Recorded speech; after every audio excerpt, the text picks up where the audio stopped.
Okay, got the red smoke.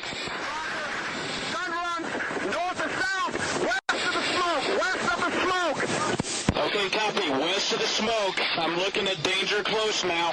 Come on with it, baby. Give it to me. I need it. You're cleared hot. Copy, cleared hot. What do you do for a living now? So I'm the director of emergency services, but I actually just got a job offer. So next month I'm going to be the GM for a hydroelectric company, or So you're going Joint Powers Authority. Okay. So before in Colorado, you were in the fire service, right? You were fire chief. So then you went to the director of emergency services, which is a little tangential to Yeah.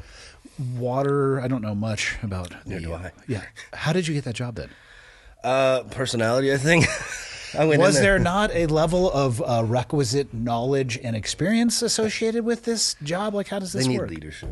They were like, what do you know about water? And I said, I've sprayed probably more than anybody in this room. And they laughed, and we just moved to the next question. Like I drink it every day. Yeah. Try to keep that about a fist away from you. Pull that sucker. Okay. I'll lean in once we... We're already going. Oh, where? If you want to be. Okay. Yeah. Look, No, you got no a weird intro or nothing? No, I deal with that later. Oh, Look, okay. you got like a weird 45-degree firefighter angle on the mic too. Good. Nice. Are my curls straight? I mean, they're good enough. Are firefighters required to have a mustache? Also, how does that interface with your breathing apparatus? Well, the curls can become a night, because that seals like here. Yeah. But So definitely risk life and limb for a mustache. yeah, Right? well, chicks dig it. So Do they though? I mean, the ones I try to hang around to. It's like a tradition thing, So Where did it start?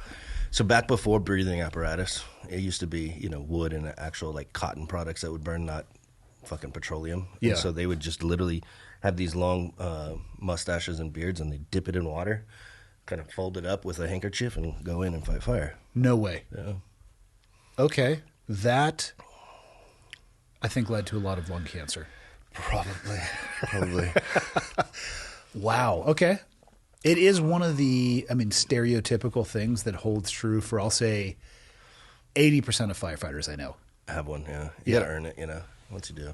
But the thing is like, as it gets more curly, like, it's rank driven. So, like, people know if you got the curls, you're in charge. Really? Not really, but Okay. I was going pretty close to. I have a brother-in-law who's San Diego City fire captain. No mustache. Really? Yeah. He probably gets hazed a lot. Well, he's the captain at his station, so I don't think so. No? Yeah. He is he's been at it for a long time. They go on fewer calls than most stations. He's worked his way into a very, my words not his, luxurious area to work in, which I get. I respect it. Yeah, those are the high bids, man. Yeah. It's a young man's game. And that's what I'm saying. Once he's got those, he has got the time in. He did. He started off as, I think he was back of the ambulance, first paramedic, then firefighter, then what do they call the guy who drives, the engineer? Yeah. Then I think to the cap. Yeah, he's doing all right. Yeah, he earned his way there. Well, he's probably making pretty good money in San Diego, too. Yeah, a lot of pickleball. Yeah? A lot of pickleball. We did a lot of ping pong, a lot of like washers Yeah, that's good use of taxpayer dollars. It's, yeah. Let me ask you this. We get paid for what we're willing to do, not what we do. Let's say you blow your knee out playing pickleball. Is that a workman's comp issue? Creatively, yeah. I've known a lot of fire station injuries like that. Like, I wasn't playing pickleball. I was training, working out. Yeah. I would limp over to a fire hose and like pretend to be dragging. Like, ow! Hey, that's happened, but just staying fit for the job. I was doing calisthenics. Let's not and use dynamic movements. Let's not use the term pickleball with calisthenics. I've never actually played it, but I've played one time. Yeah. My wife's mother. Have you heard this, Michael? Maybe, but I'm excited to hear it again. So, anything that starts with your wife's mother in athletics. She has, as people in her demographic do, a lot of time on her hands. She got into pickleball, and by that I mean obsessed. Like the auto pickleball like feeding machine that you're just like practicing. We're talking like Forrest Gumping it out in the field, hitting stuff back. So, she's part of leagues. No shit. Plural, not singular, indoor crew, outdoor crew. And I know nothing about pickleball, but I just started telling her that regardless of how long you play and how good you are, I'm going to destroy you. Yeah. So she finally came out here. We went to a local gym, And that's exactly what happened. And she was furious. Did you really? Yeah. Were you just like, ah? Oh, I brought everything. I didn't know you couldn't charge the net, which is what I did. I hit her so hard, Michael, with the ball one time, which is actually all I was aiming to do. Just whack. Hit her just like right in the stern. Ow! She got so mad, and it just warmed every ounce of my heart. I think you have to establish dominance with mother-in-laws. I think so too. Yeah. Then she wanted to play, obviously domination in the first game. Could have been a fluke, right? Domination in the second game as well. Then she's like, well, let's just be on the same team and we'll play other people. Now we're friends. That's yeah. People do get obsessed with that, though. They do. I mean, honestly, there's way worse things for somebody in their late 70s to get obsessed with than an activity where they're at least moving around. And she got a social circle from that as well. Yeah, so. I don't see, a 70-year-old lady doing jiu-jitsu or nothing. So, I mean, you could, but... You'd be surprised. There's some people out there who do. There is a SBG black belt. She obviously didn't get her black belt in her 70s, but I think she's knocking on the door of that. Yep. In California, actually, near San Francisco is my understanding. Yeah, I guess if you've been in it, I mean, it is the general art, but like starting out white belt, all like aggressive. You would need 70. to really pick your training partners. Well, you know what? You need to bring somebody with you from the nursing home to start. Yeah, just very. Yeah, a 20-year-old versus a 70-year-old is going to sound like glass breaking. Oh, yeah. Yeah. I got to a certain point, I was training and competing. Like, I'm sick of going against 18-year-old wrestlers coming out of high school and their energy level. Yeah. And I was like, I'm done competing. That's why you got to go into the masters category. Yeah, I can. The distinguished gentleman category. Yeah. How long have you been doing jiu-jitsu? Well, I don't anymore. Pussy. I did. Yeah, I know. I'm one of those. But I did. Did you get your blue belt? Yeah. Did you quit at blue belt? Yeah. Perfect. Yeah, I'm one of the. Yeah. You know what they say? Fit the dynamic. Perfect. Blue belts are the black belts of quitters. Yeah. What do you know? Black belt. Are you? Yeah. Oh, okay. Yeah. But so my wife coaches, and she's just like, they get this blue belt. And they just... So it's brought to you by Montana Knife Company. Yeah, that's right. You know who these people are. They're in Montana. They make knives. They're a company. What else need I say about this brand? Founded by Josh Smith, the youngest master bladesmith in the history of bladesmiths. Competed twice on Forged in Fire. I will say his blade chipped twice. He really didn't follow my advice when it comes to heat cycling, which, you go hot to cold. It's how you make a blade stronger. Very simple things. I'm sure he regrets not listening to my advice. It's not a big deal, though. What he's building down in Missoula is unbelievable. I was just down there picking up a bunch of knives that I'm going to be giving to each one of the guests that come in studio. Why? Because they're freaking fantastic. It's amazing to see his facility. Everything from the steel that's going to be coming in and to how they are heat treated and to sharpened, put together, the CNC machines, the lasers. I don't have the words to describe it. And then also, what does he have out front? A Black Rifle coffee shop as well. So he is absolutely killing it. What I'll say is this. The knives can be a little bit hard to get a hold of because it's tough to manage the demand for them. It is immense. Head over to montanaknifecompany.com, though. I'm looking at it right now. There is a good amount of knives that are in stock. They're not always there. The best thing I can suggest for you is to sign up for their email and their text notification lists. They drop blades on Thursdays and Saturdays. Those go pretty quick. But you can always go to the website. The blades they do have in stock are going to be there. And don't sleep on their apparel as well. I will say this. In about 2 weeks, one of their jackets is going to be coming out. I may or may not have absconded with one in the helicopter. Holy cow. Unbelievable. Be on the lookout for that in the future. MontanaKnifeCompany.com. Back to the show. You know what I think it was? Is I moved, so I was in a great gym down in Texas. You were in the only place in the U.S. that did jiu-jitsu. That's tough when that happens. It's a terrible excuse. I know. When I moved from Texas, it's your first home kind of thing. Yeah, I was training for a while, and then I moved like further into the mountains, and it was like a 45-minute drive. That's tough. Then I got fat, so there's a correlation there for sure. Correlation doesn't always equal causation, but sometimes it does. Yeah, I miss it. It's fun. It's get back into it. I need to. All right. I mean, nobody can do it for you. No, I have to actually show up. Yeah, that's the game. Okay. So. What got you moving from Colorado to California? Nothing. I just saw a job opening. Oh wait, so California. Mm-hmm. Okay, I joined the Army out of high school, so I was dropped off by the Army in Fort Hood, Texas. Okay, that's where I got out. I worked there for about 10 years, and then just transferred like on a whim up to Colorado. So, what did you do in the Army? Firefighter. Okay, As active duty or? Yeah. Did 5 active. So I did... I didn't know that was one of the MOSs that was offered. It's very small. Yeah. Okay. But it also means like you don't do firefighting. It's What do you do? the canary in the tunnel missions, right? So I deployed 05, 06 to Ramadi, and it was just like, we need 3 volunteers, Holt, and 2 others, because I was just non-mission essential for my unit. So I got to do everything. I was the armorer, comms guy. Really? Yeah. What a weird way to end up like that, though. Yeah, I mean, it was, I originally enlisted as infantry. I was like, I want to shoot guns. And I had an infantry recruiter. He's like, I got the job for you. Forget your 85 ASVAB score. Just sign this, And then... Why'd you want to join? I always say, man, it was 03 when I graduated high school. We were at war. Yeah. I was 18. It was kind of a natural transition. My brains weren't going to get me very far, I can tell you that. So you were a sophomore in high school in 9/11? Yep. Were you in school when it actually happened? Yeah, I still, it's like one of those moments in life you never forget. But I showed up like right before the first bell, and my bud Dan was like, did you guys see like the plane hit in New York or whatever? And we were kind of talking about it. We went to first period when the second plane hit. Yeah. However that time frame works in New York to California. So it works 3 hours. 3 hours, yeah. So it was 7:30 in the morning when the second plane hit, right? And so we just sat there and watched it all day. And I literally, like, the recruiters, of course, were at the school the next day. Yeah. So I met him and delayed entry, all that stuff. What did you think it was going to be versus what it was? I think I was naive, man. I just wanted to serve.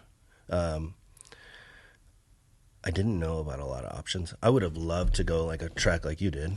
Yeah. Obviously, that's very extreme. But like I love the Army. So if I would have gone SF or something, I would have, I think, loved that. But I just sort of putzed along. I was nobody special, Went in, did my AIT, went to fire school, had a blast. Rah, young kid, Yeah. And then I was stationed over in Germany, right when I got there, basically.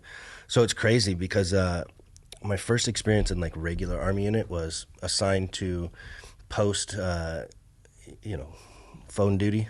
I forget what they call it, but it was the night they raided Fallujah, and my base was 2-2 infantry, so they had like the north side of Fallujah, and so I'm like in regular Army unit for a week, and I'm taking next of kin notification calls, and I'm like, holy, Yeah. and then we were on deployment order, so like a year later, we did our train up and stuff, and I just went along with it. I mean, I had fun in everything I did. I took everything on with, full passion, but I didn't really know the greater Army. I just did what I was told.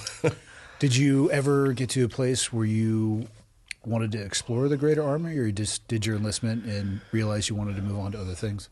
Yeah, after deployment, I got to see like other units, Yeah. So I was in Ramadi, so all those guys, SEAL Team Bruiser are famous now, but like we saw them and they were like gods walking around. So I was interested in it, but as soon as I got back, my oldest daughter was conceived, and it was like, all right, well, let me be a responsible dad. We PCS to Fort Hood, Texas, and I finally got to like see a fire station my last 9 months in the Army. So I got out in 08 and started doing firefighting for Fort Hood. How does that work? Did you have to go back through a fire academy, or did your training in the military check that box? Yeah, I carried right over. I mean, I literally like ETS'd out, came back on Monday in the same assignment, same fire station. So at that point, you're talking about the federal firefighters, right? Yeah. I'm familiar with those. Yeah, they. I don't know why, but I found myself over at North Island in San Diego on the Coronado Island. I forget what I was doing with them, but it was with the federal firefighter guys. Yeah, Fed Fire San Diego done that. I got a buddy that works there. Loves it. Okay, so and you stayed federal for how long? 18 years total. Wow. Yeah. In Texas that whole time?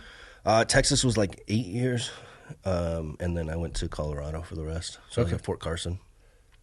What's the average day look like for a federal firefighter on a military base? They're little cities, man. I mean, it's, Fort Hood was probably 80,000 people a day when I was down there. Fort Carson, probably 50 to 60,000. So it's a little bit different demographics. Obviously, you're dealing with 18 to 25-year-old predominantly. Yeah. People in good shape and plenty of medical issues. Right I was going to say, do you run more medical than you do actual? I mean, stuff doesn't catch on fire that often in military bases. No, they don't. I mean, we did, we caught fires here Yeah. and there, but mostly medical for sure, which is any fire department. It's 80 to 90% of the job nowadays. So, Do they advertise that at the fire academies? no, it's probably like going into, buds and stuff, right? I've never done that, but it's a lot of raw stuff that doesn't, 2 a.m. I sprained my ankle. Yeah. 3 days ago. Well, why'd you call it 3 a.m.? Right? That is a valid question that you're probably not allowed to ask while you're there. No, but I've seen some grumpy dudes at 3 a.m. dealing with. Yeah. 3 a.m. sucks for everybody. Yeah. It really does. And then, okay, so you get out of federal service, and that leads you to the job that you got, which you originally reached out about? Yeah. So did that switch from federal then to, because you were a fire chief, right? Yeah, I took a fire chief's job in 2022. And that became, I mean, that's not federal anymore. Is that just a city job, essentially? Special district, yeah. Okay. So, ran by a local board of directors. So, yeah. But that transition happened. I was recovering from an injury and had been off, had like 2 surgeries. And I was coming back in, and I had been through a nasty divorce. So we're, 2.5 years past that, and I get full custody of both my daughters.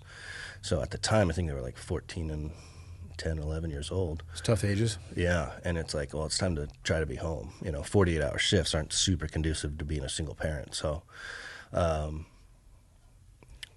the opportunity, implied, Yeah.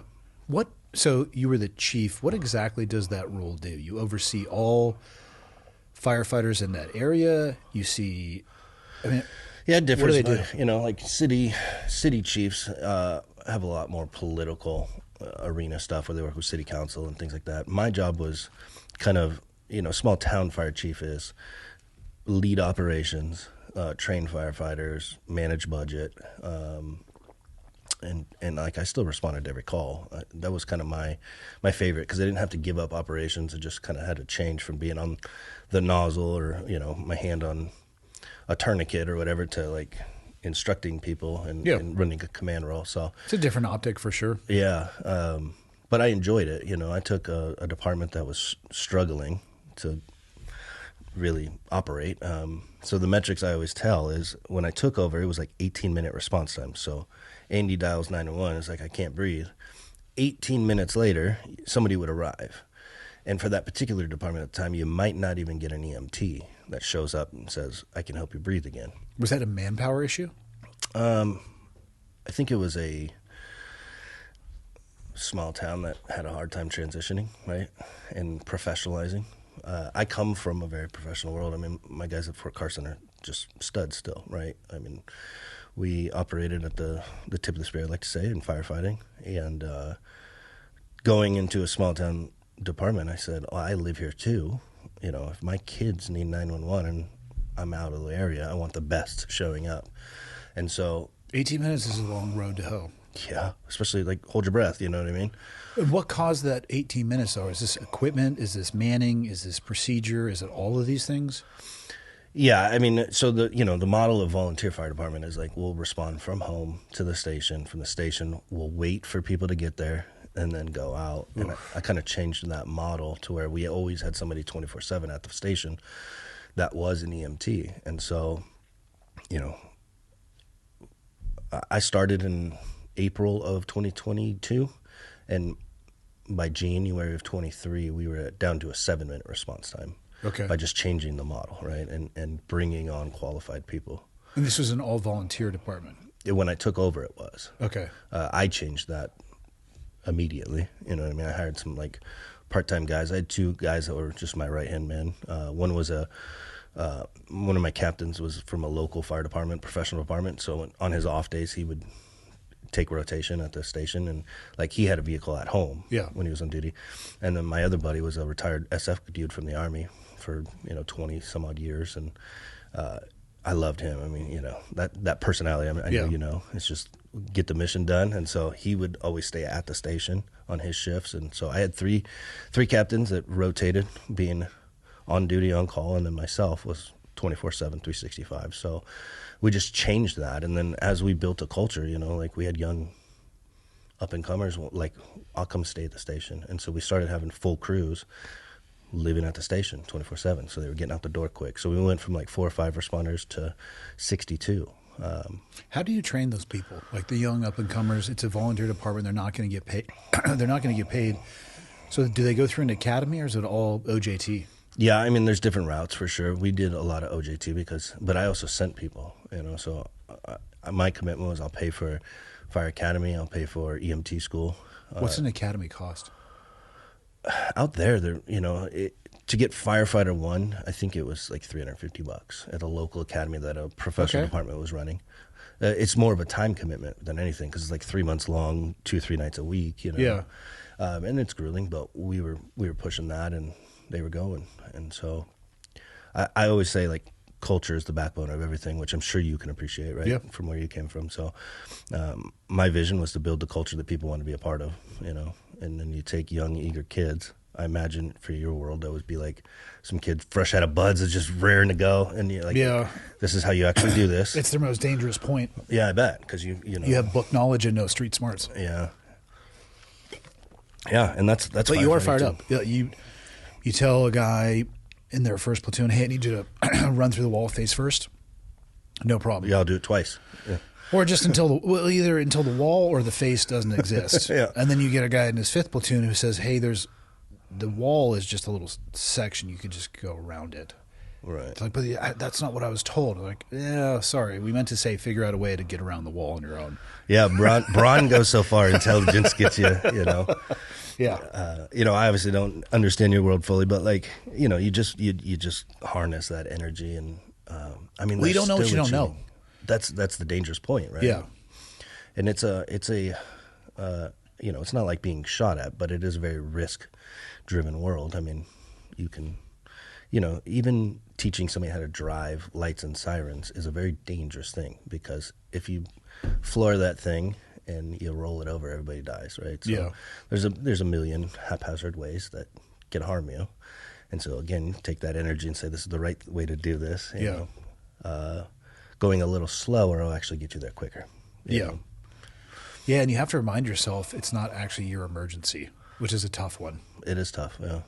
I was probably 30 years old and, 10, 15 years in the fire service before I kind of like that light bulb went off. Yeah. Yeah, I want the guy who is not stopping to smoke a cigarette on the way to the issue, moving at a brisk pace, but he's not running, just cruising, uptaking information on the way in, thinking, Nice and smooth, right? Nice and smooth, rolls in, has the answer. Yeah. Yeah. That's the guy I want. Not the dude who runs in. I've seen this so many times just in small medical issues, like, before the 911 call is made, somebody will have an issue of some kind and it just detonates everybody around them. Chickens with their head running off, screaming, escalation. Like, that's a strategy. I'm not here to judge. Yeah, stress is an option. Yeah.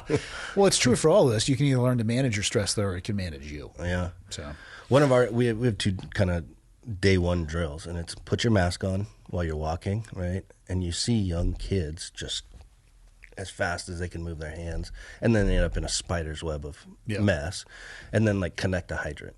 Very easy operation, right? Unscrew the cap, put the hose on. Does it operate off the righty-tighty, lefty-loosey philosophy? Yeah, it's very basic. But you can see kids in that stress and that anxiety just trying to impress and trying to rush. Yeah. And then, somebody like me who's old and decrepit in the fire service, at 40, that's... You're dinosaur. Yeah. But I can just kind of go through it nice and smooth without invoking any heart rate jump. Yeah. And I beat you on time. Well, this is why, you know, because I'm not clanking threads and, so I'm sure, for you guys, like in a stack, right? You got that eager kid that's ready to breach something. There's enthusiasm, but actually, I mean, by that point, the training, even when I went through, so there's an additional about 18-month pipeline now called SQT, which I'm not overly familiar with because I didn't go through it. Okay. When I went through, it was called STT, SEAL Tactical Training. But you go through BUDS, get to your team, have to go through STT, then you have to test for your trident at the team level. That's the way that it happened when I was in. My understanding now is that everybody gets their trident at the end of SQT. But they do. But you're 2 years into training at that point. That's what I'm saying, right? So a lot of, maybe in SQT, in buds as an instructor, you definitely see a lot of the rattling. I call it watching people hum. Yeah. You can see the stress. SQT, I bet you it's starting to go away for some people. You get to the team, you're going to be enthusiastic and nervous, and probably more than anything, maybe a little bit of an imposter syndrome, like a little bit of self-doubt. But by that point in the stack, if I saw or felt somebody reach up to give you the squeeze and they're shaking, I'd be like, what's going on, buddy? Yeah, take a breath. Yeah, what's going on? Paper targets. We're using simunition. Yeah. Take it easy. Run through the drill. Yeah. Those are actually really good trainable and teachable moments. Yeah. I think anything in that hypervigilant state is good, right? You retrain your brain to be calm. And I this point in life, I don't get emotional or rattled by anything. It can become a detriment in relationships. And raising 2 daughters is, How old are they now? 18 and 14. Mine is 17. She turns 18 in June. It's like trying to keep a tornado inside of a pillowcase. That's a great analogy. But when you're just kind of jaded by life, you're just like, what's the problem here? Yeah. And that doesn't bode well because they want the comforting and the, I'm divorced as well. My wife doesn't have any kids. We don't have any together. And so she only has the experience of being a child. And we will have conversations because all of my kids, I get really enthusiastic about stuff. And very often, I don't say anything about the enthusiasm. This is what I'm going to do, and I'm going to do this, and then I'm going to get this job, and then this. And I'll be talking with my wife, Leah, and she'll say, why don't you tell them that that's not the way it works? It's like, why do I need to? Yeah, it'll be way more powerful if I am supportive of their enthusiasm, and then life just goes, God! I've always had that parenting philosophy of they need the stress in life, and they need to fail, and they need, if I make everything perfect for them, I think that's a failure we see in American culture these days. Well, I don't want to be a Debbie Downer to their hopes and aspirations and ideas either. Right. I don't want to jade them with the negative experiences that I have had in life because I know theirs are just around the corner. So when they come and are pumped, I'm like, awesome. I am not going to say anything. And in my head, I'm thinking, yeah, it's probably not going to work out like that. This will probably happen first and then that, and that's really going to suck. And just good job. Let's see how it goes. You're going to do great. Yeah. I mean, obviously issues of safety and stuff like that, I have a different approach to that, but life's coming for you as it is. Don't rob other people of the suffering that they need. That's a great tagline, And to my daughter was late to get her license, right? So that was probably my biggest struggle, is letting her just kind of drive off. Because I've responded to way too many of those incidents. My daughter wrecked 2 cars in the span of 2 weeks. Yeah, I bought her first car, and she's probably got 1 fender left at this point. But she tried to tell me one time that it was the deer's fault that she had to brush it off to the side of the road, and that's a beautiful thing. Yeah. So you were not able to change the velocity of the car or the direction. She's like, no. No, it's fault. It was chasing me down whatever direction. And firmly believed that was the answer. I don't know if she firmly believed it, but she firmly stayed with that line of reasoning. And then I tried to say, no, you've been in 3 wrecks. The one you got T-boned. She had a telephone pole, which she blames on the ice, not her driving on the ice. Okay. And then I said, you hit that deer. And she said, no, that doesn't count. And I said, what do you mean it doesn't count? She's like, well, it kind of hit me. I said, you were behind the driver's seat. Don't give me this sovereign citizen bullshit. You were just traveling, and all of a sudden a deer came along and tried to impede your rights. And you hit the deer. Well, I didn't have to report it to anybody, so it's not an accident. I'm like, yes, we didn't tell USAA about your journey through decreasing the deer population, but that doesn't mean it's not an accident. Yeah, 100%. But whatever, okay, honey. It was the telephone pole's fault. Like, for what? Existing? Yeah. It was the ice. Like, you were the one driving in wintertime on ice in a truck that didn't have anything in the bed to weight it down a little bit. Like what? But those are the little lessons, right? The low impact lessons that we can laugh at the end of the day. Did you know you pay for a telephone pole if you hit it though? I did not know that. Yeah, allegedly. They're also allegedly about $3,000. So I've heard, right? In a hypothetical world, yeah. I mean, they put them there, right? Yeah. That's weird. Yeah. I couldn't help myself. I slid through the intersection. I wish I had the telemetric data on your vehicle. I wish I had access to how you were doing at that moment. Yeah, and at the end of the day, it doesn't matter to a company, right? You damaged our stuff, give us the money for it. Yeah. So yeah, that sorted itself. Yeah. Yeah. Yeah, parenting is wild. I have 2 boys and a girl, so it is completely different. Yeah, I just have the 2 girls, but yeah. Each one has their own personality and their own sort of views on things, and it's like I want them to, but I also, I kind of tell them they're not allowed to be woke crazies in the house. It's one rule I'll have, that you can't be like that, but have your views and firmly believe in them. What if they believe in being woke? What now, Dad? Yeah. I mean, in today's algorithms, I think, I take a pretty conscious effort to like pick their brain and, what they're fed and try to challenge that. And they get some frustrated. of the ideas are really sticky. They are. And they can be packaged. We were having this conversation yesterday, the difference between an emotional conversation and an intellectual conversation. All the stuff on our phones, it's emotionally driven. It's designed to elicit emotion, but some of them can be really sticky. I get the compelling hook. Oftentimes it doesn't survive the scrutiny of the intellectual deep dive. Right. But that's almost impossible to do on these platforms. Right, when you've negated attention span down to 5 seconds. Or they're designed to not really allow two-way communication that well, so you can't actually flesh out a more nuanced intellectual conversation. Yeah,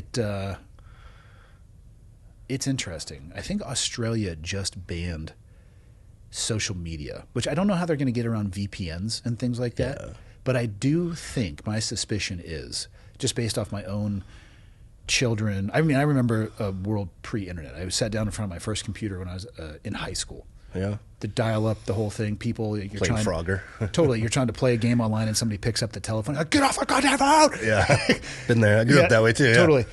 And so I remember a world before and after, and I can see how they consume and engage and interact with content. I think society would be resoundingly better without it. I think, I look back fondly on my upbringing, where a payphone call, hey, press 0. I'm at the park. Yeah. Click, right? People now take pictures of payphones when they encounter them, if they ever do in their life, as like artifacts. Oh yeah, they're like, my kids wouldn't even know what they are, right?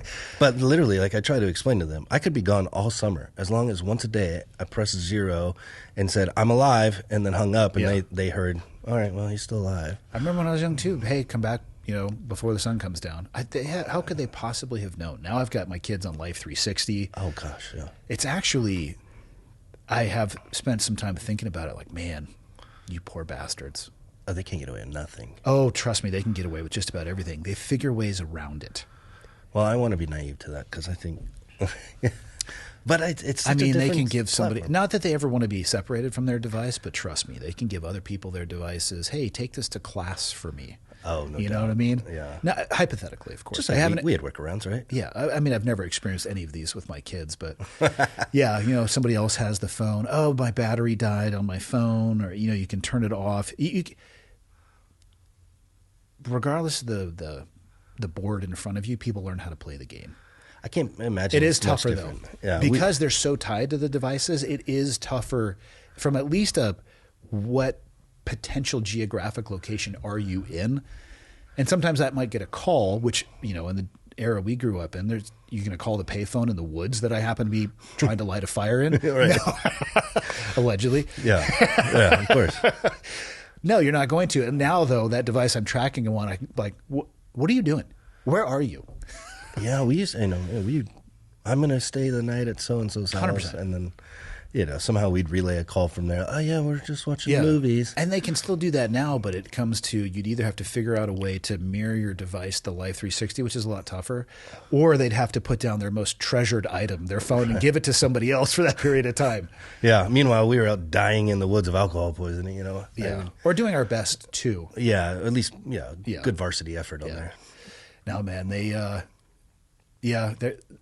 whatever game you're playing, the newer players will start finding the edges on it. And honestly, I appreciate it. Most of the time, I let my kids, I let them get away with far more than they realize that I know. Again, as long as it's not bumping up against safety. Of course, right? Yeah. And you got to keep that intelligence advantage with them. Of like, I know what you don't know. Well, I also don't want to tip my hand on how I know some of the things I know. I know. Yeah, my kids thought I was everywhere in town every time, Yeah. because I would just haphazardly like drive by, and then that night I'd be like, "Hey, I saw you with your friend. Who was that kid?" And they'd be like, "How do you know these things?" I'm like, "I got eyes In everywhere." my off time, I'm Batman. That's how. Totally lied to them growing up. Of course. They thought I was all-knowing wisdom. You know, and that's the way you got to keep it. But I think. I mean, I would love to see. Australia is not a great example, especially lately, right?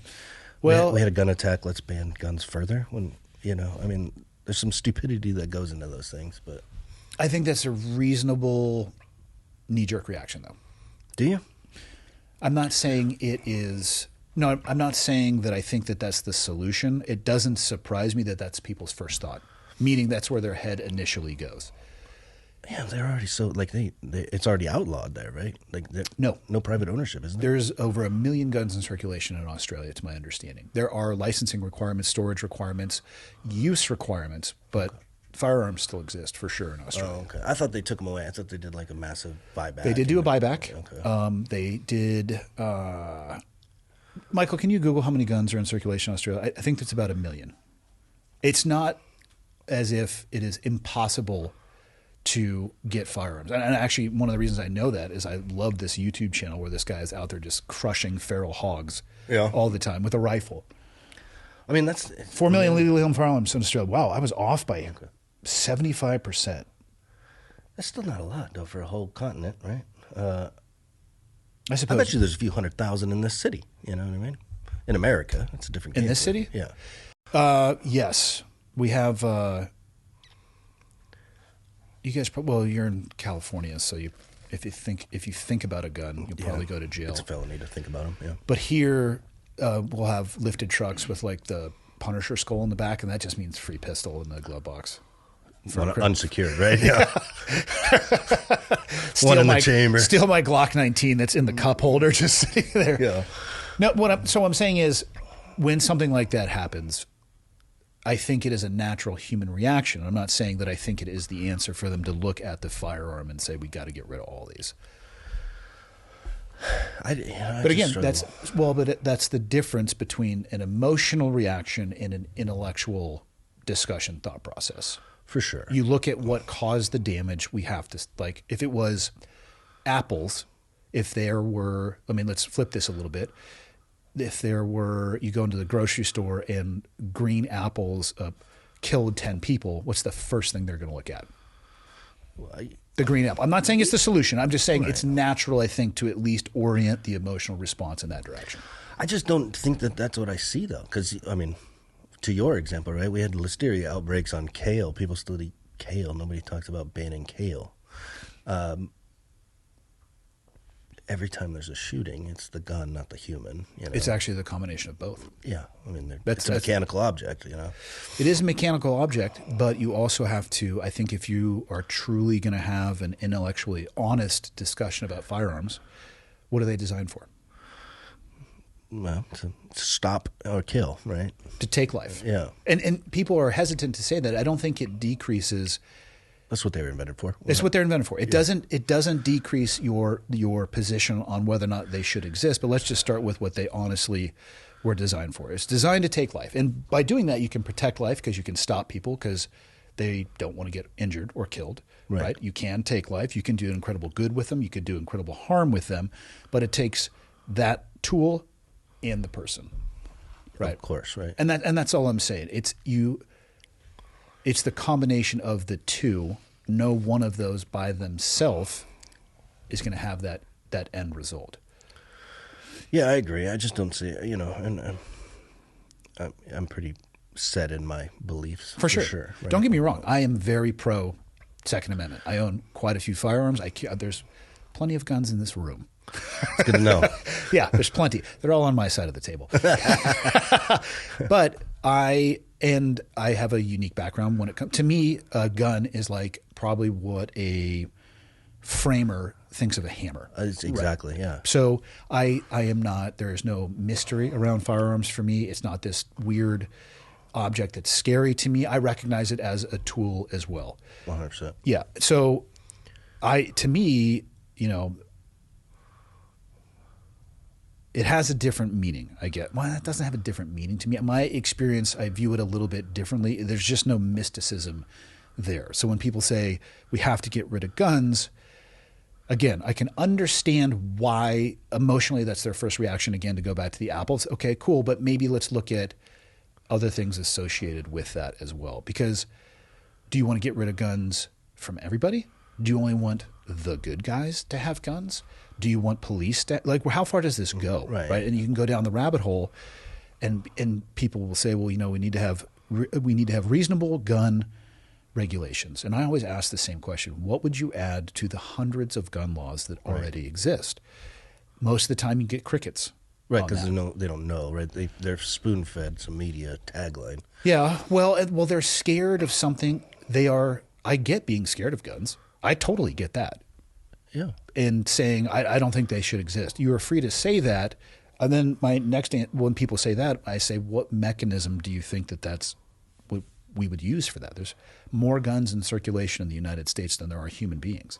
Of course. What organization is going to round those up? What entity is going to go door to door? What are we talking about here? Let's at least keep it in the realm of plausible. Realistic. Yeah. Yeah, I mean, anytime you politicize anything, no good ideas come out of Congress, right? I have to run the math on that. I'm sure in the history of Congress there's been a few. Yeah, maybe the Continental, back in the day. Yeah. But, you made a very good point. At what point does it go to, right? Because we've all seen different countries and different legislation and all this stuff.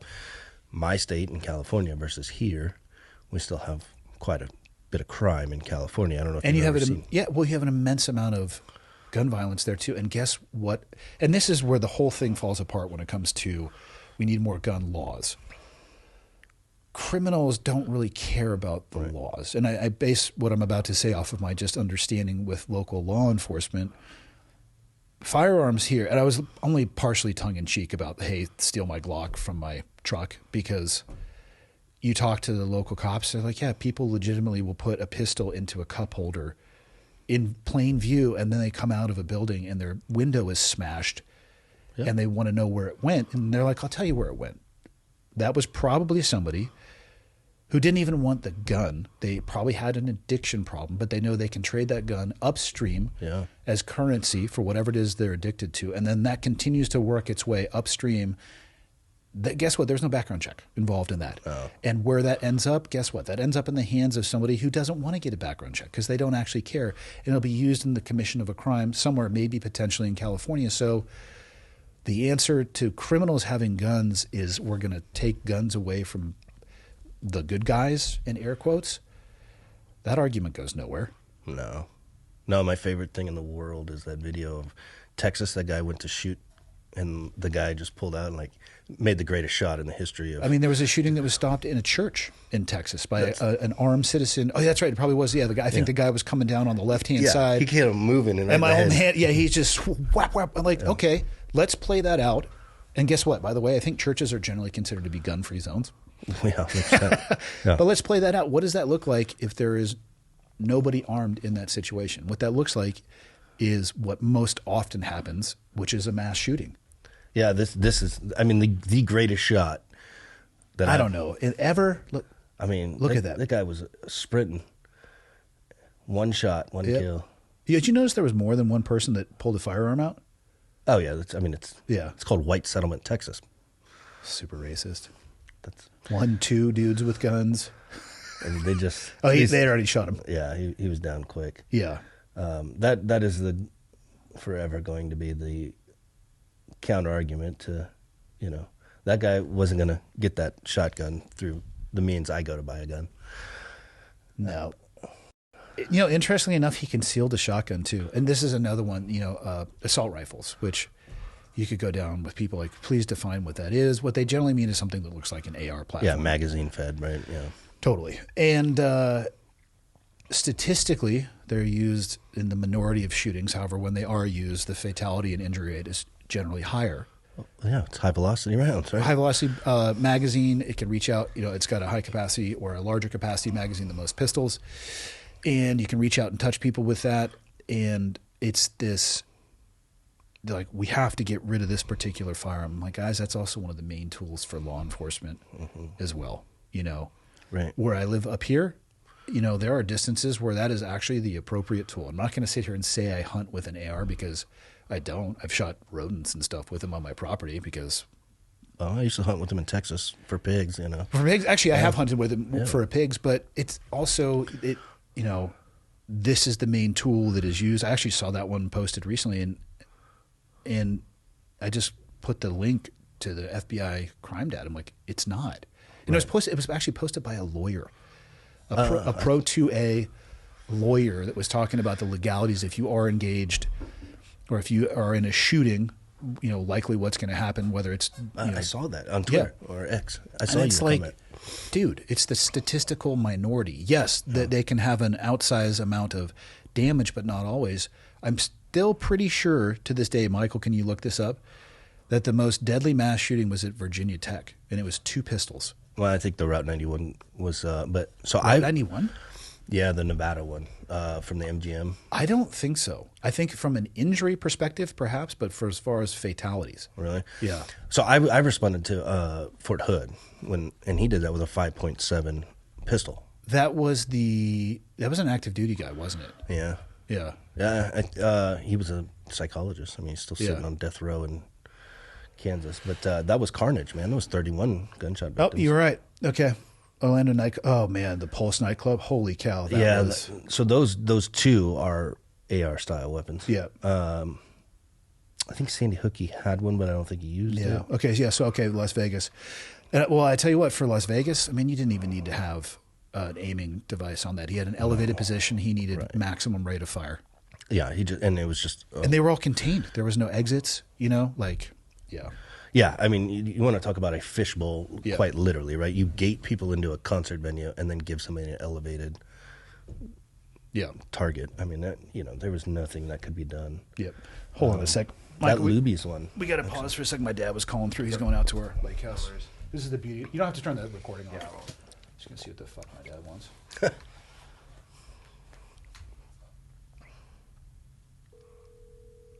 I have a select group of people that can buzz through the do not disturb.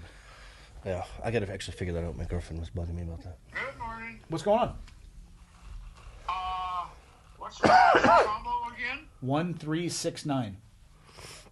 Okay, let's see if I can get it to work. Hold on. Okay, here we go. 1, 3, 6, 9.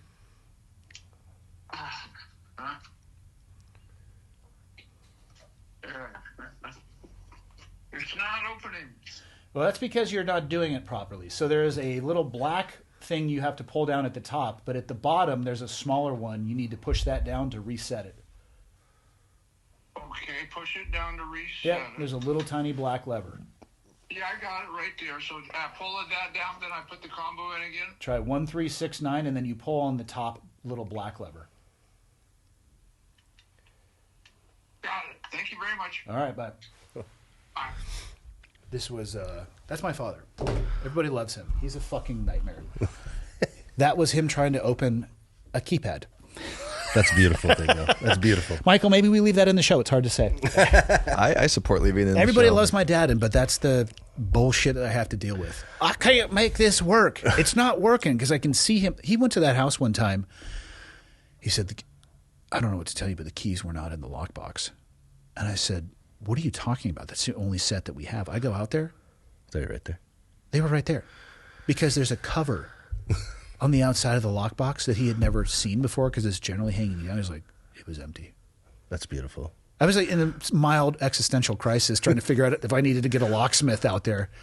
And I call him, Dad, they're right here. He goes, oh, I just didn't see him. It's a beautiful thing, man. Yeah. Beautiful. Yeah. No, man, I don't know. I'm not going to say that I know the answer. I don't think the answer is additional gun laws until we start upholding every single one that we currently have on the books to see if they're going to make an impact. Yeah. Or show me one that is effective in stemming some sort of violence. Yeah. You know, humans are gnarly, man. Yeah. I mean, that's why we have people like you in your former career that go anywhere on the planet within 24 hours. And yeah, but that doesn't work here in the U.S. It doesn't. You know. Michael, will you Google what exactly Australia's plan is to ban social media, how they're going to do that? Because the answer to a lot of this stuff is VPNs. I mean, China bans a lot of stuff too, but people VPN it up. Yeah, and North Korea too, right? Yeah, under 16 social media ban by finding platforms. Ooh. Under 16. That actually makes sense to me. Yeah, by finding the platform. That's interesting. So they're going after the actual platform itself. Up to $49.5 million, which is probably a day's profit for them. Age verification, okay, so photo ID. I guess, yeah, so a VPN's not going to solve that issue. Oh, yeah. Because you're still going to have the photo ID. That's probably a solvable issue, though. I mean, my kids would literally just scan my stuff without my knowledge and have their own account, but... Yeah, but then how many times would that be able to happen? Because if you've already scanned it as well, too, right? I'm sure they have something that could catch that. Yeah, I would hope, right? So key enforcement mechanisms, platform responsibility, heavy fines, age verification methods, regulatory oversight, and account closure and appeal. Meta and others are already closing accounts. Users over 16 mistakenly blocked can appeal using ID, selfies, or bank verification. Scroll down a little bit more. What's covered and what's not. So major platforms, including Facebook, Instagram, the TikTok, X, Snapchat, Reddit. Reddit? My wife gets deep down the rabbit hole on Reddit. I don't use it. It's dangerous. Yeah. It's a dangerous one. YouTube, Twitch, and Kick, not covered. Messaging apps like WhatsApp, YouTube Kids, and platforms like Roblox and Discord. Roblox is adding checks. Interesting. I still think it's going to have a net positive benefit. And yeah, I mean, I think it makes sense to young, impressionable under 16. My kids would lose their minds, but... Initially. Yeah. How long do you think they would lose their minds for, though? You know, I actually did this. So my daughter had TikTok for a long time, and I started to see effects when she was like 11. Yeah. And the data is resoundingly coming back about like self-confidence, self-image. It's gnarly, 100%. Specifically for young women. Yeah, and now she's like... she's actually said thanks for like when I would make videos not allowing me to show my face. Yeah. I now at my age it makes sense to me why you said no. But I actually got her off of that and probably for a day. And her brain kind of reset to, like she was playing games instead of scrolling, right? And the best conversation I've had with my 14-year-old, she is for sure had the biggest exposure to social media, more than my oldest daughter has. The Charlie Kirk situation, right? What she believed about Charlie Kirk and all those things, and it was like, well, your algorithm's not showing you the full conversations. Let's go back and let's do that. And although she won't admit that she agrees with a lot of what he says, she now at least can say, oh, I've been programmed that he's this racist bigot, yada, yada. But if I actually listen to him, it seems different. Who do you think is doing the programming? Foreign countries. That would be my guess. I actually think we're wrong when we point to that. You think so? Your personal algorithm. And it's an easy scapegoat to point at, but it offloads any responsibility from the user. Yeah, I mean, it's what you engage with. Yeah, and course. So I do this on YouTube because something will interest me, so I'll go a little bit deeper down the rabbit hole. And the next thing you know, not only am I being fed more of those videos, but it will cross platforms as well. And if you continue down that pipeline, are you being programmed by a foreign country, or is the app that you're using doing what it's designed to do, which is to try to keep you on the platform so they can at some point in time monetize your attention.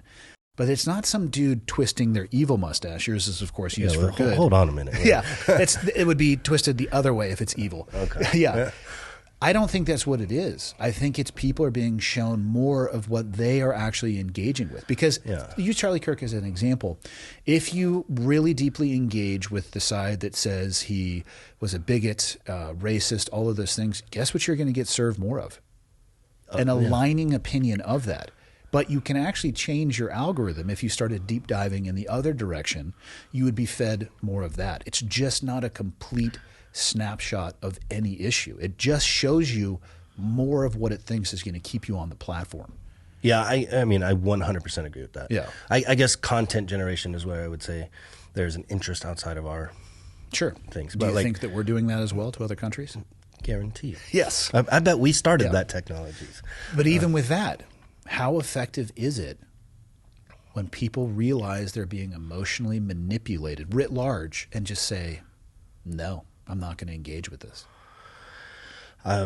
We would be a much better society. I agree. Good luck for that ever happening. Right. I mean, and this is one of my favorite hobbies lately is watching you troll people. I screenshotted one yesterday. I don't know if I troll people. I am really a middle of the road guy. I have some beliefs that would probably be more left leaning and some beliefs that would be more right leaning. And I think that's the vast majority of Americans. 100%, man. And I try to, when I engage with people online, I use the elevator principle. I don't say anything that I wouldn't say if I wasn't in an elevator. And if they want to, go to what they can attack me for whatever reason they want to, or attack other people, I don't respond with it. Like, I'm not going to emotionally escalate with that. Right. And it prevents me from getting upset about something that, or someone that I don't know at all. And you know what I mean? Yeah. Well, and again, back to the way through training, we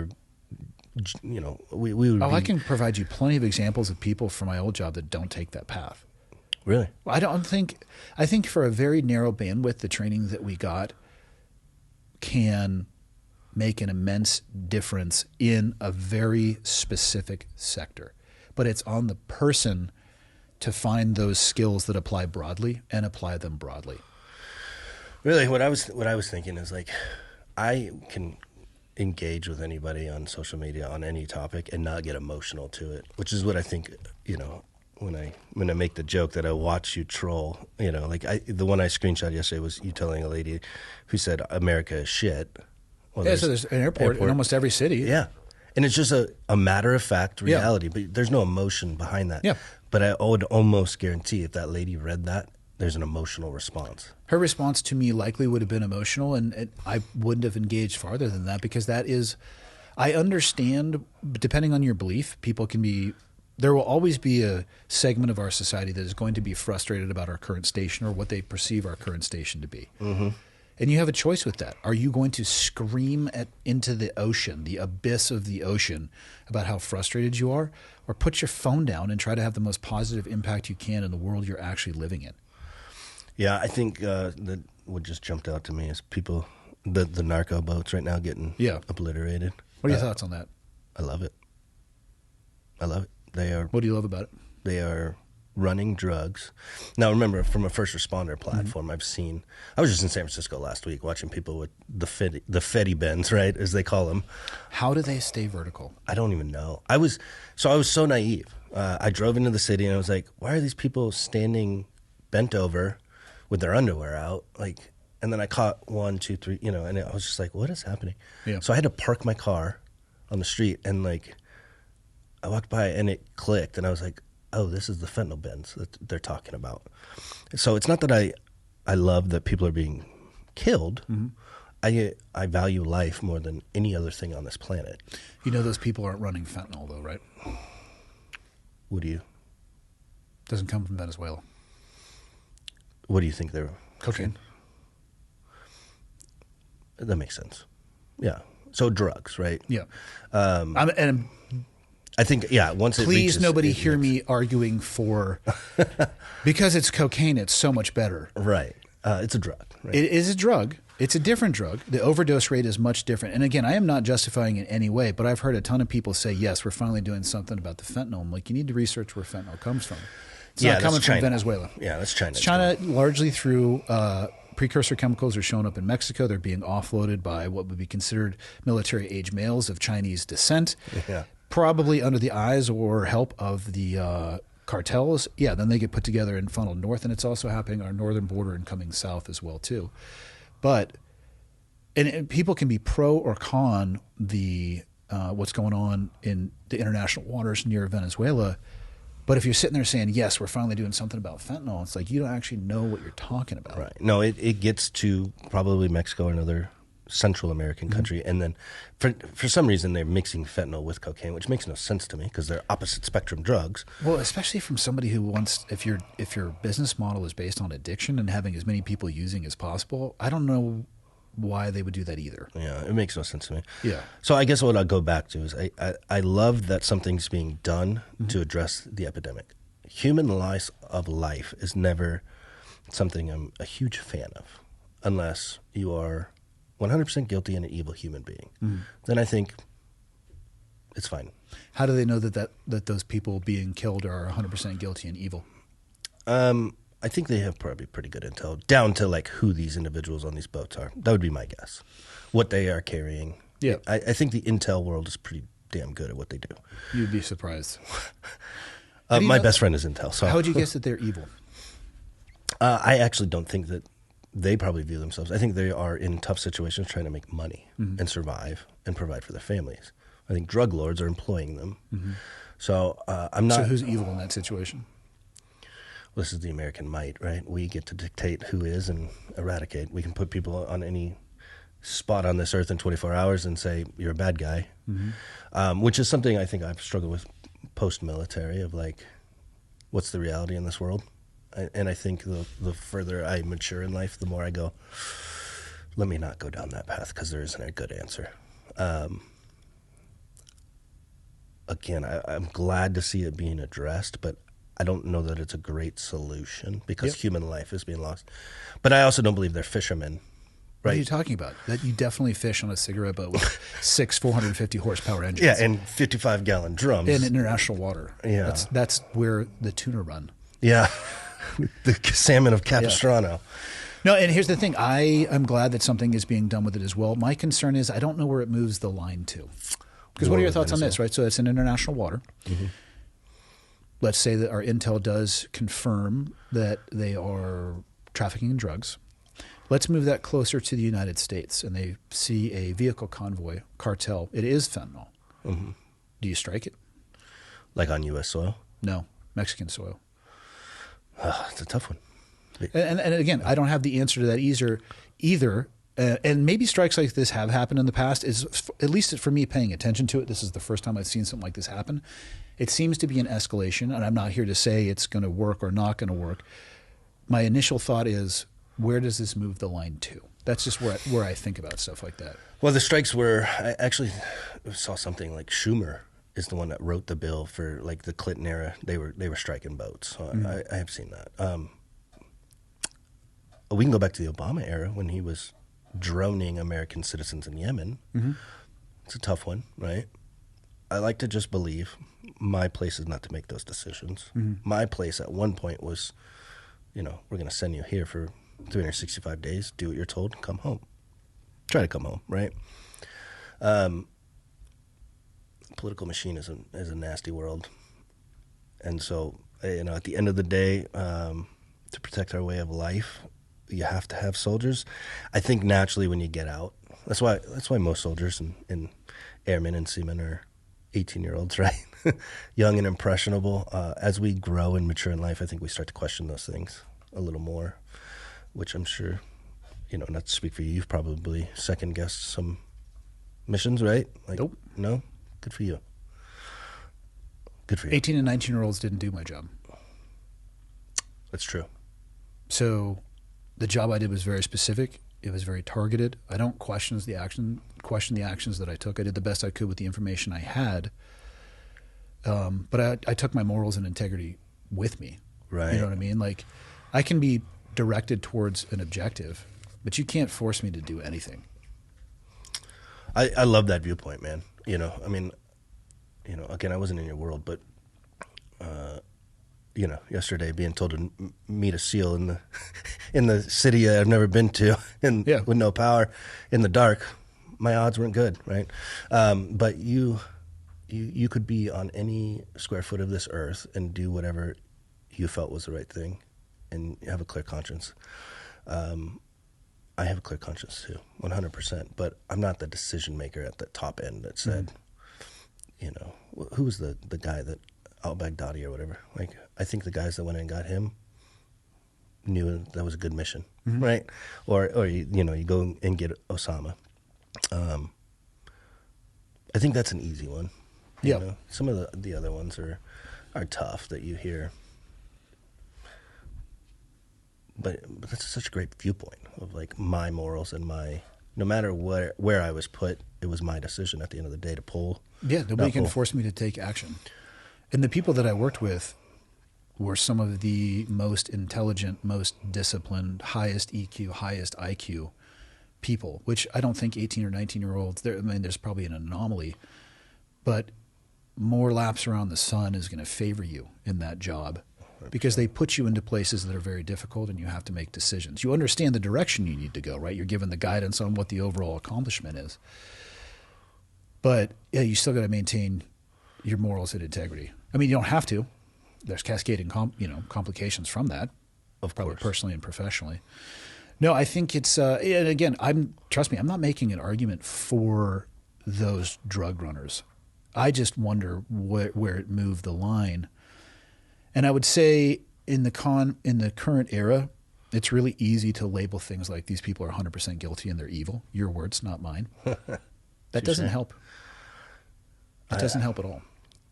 It's such a narrow line of where it goes, all right? And second and third order effects are something that I don't think you get until you have some life lessons and maturity in life to go, okay, it might just be a drug boat today. You know, it was just... What would your response be if somebody hit a U.S. flagged vessel in international water, another country thought that for whatever reason, maybe they're human trafficking towards their country? What would your response to that be?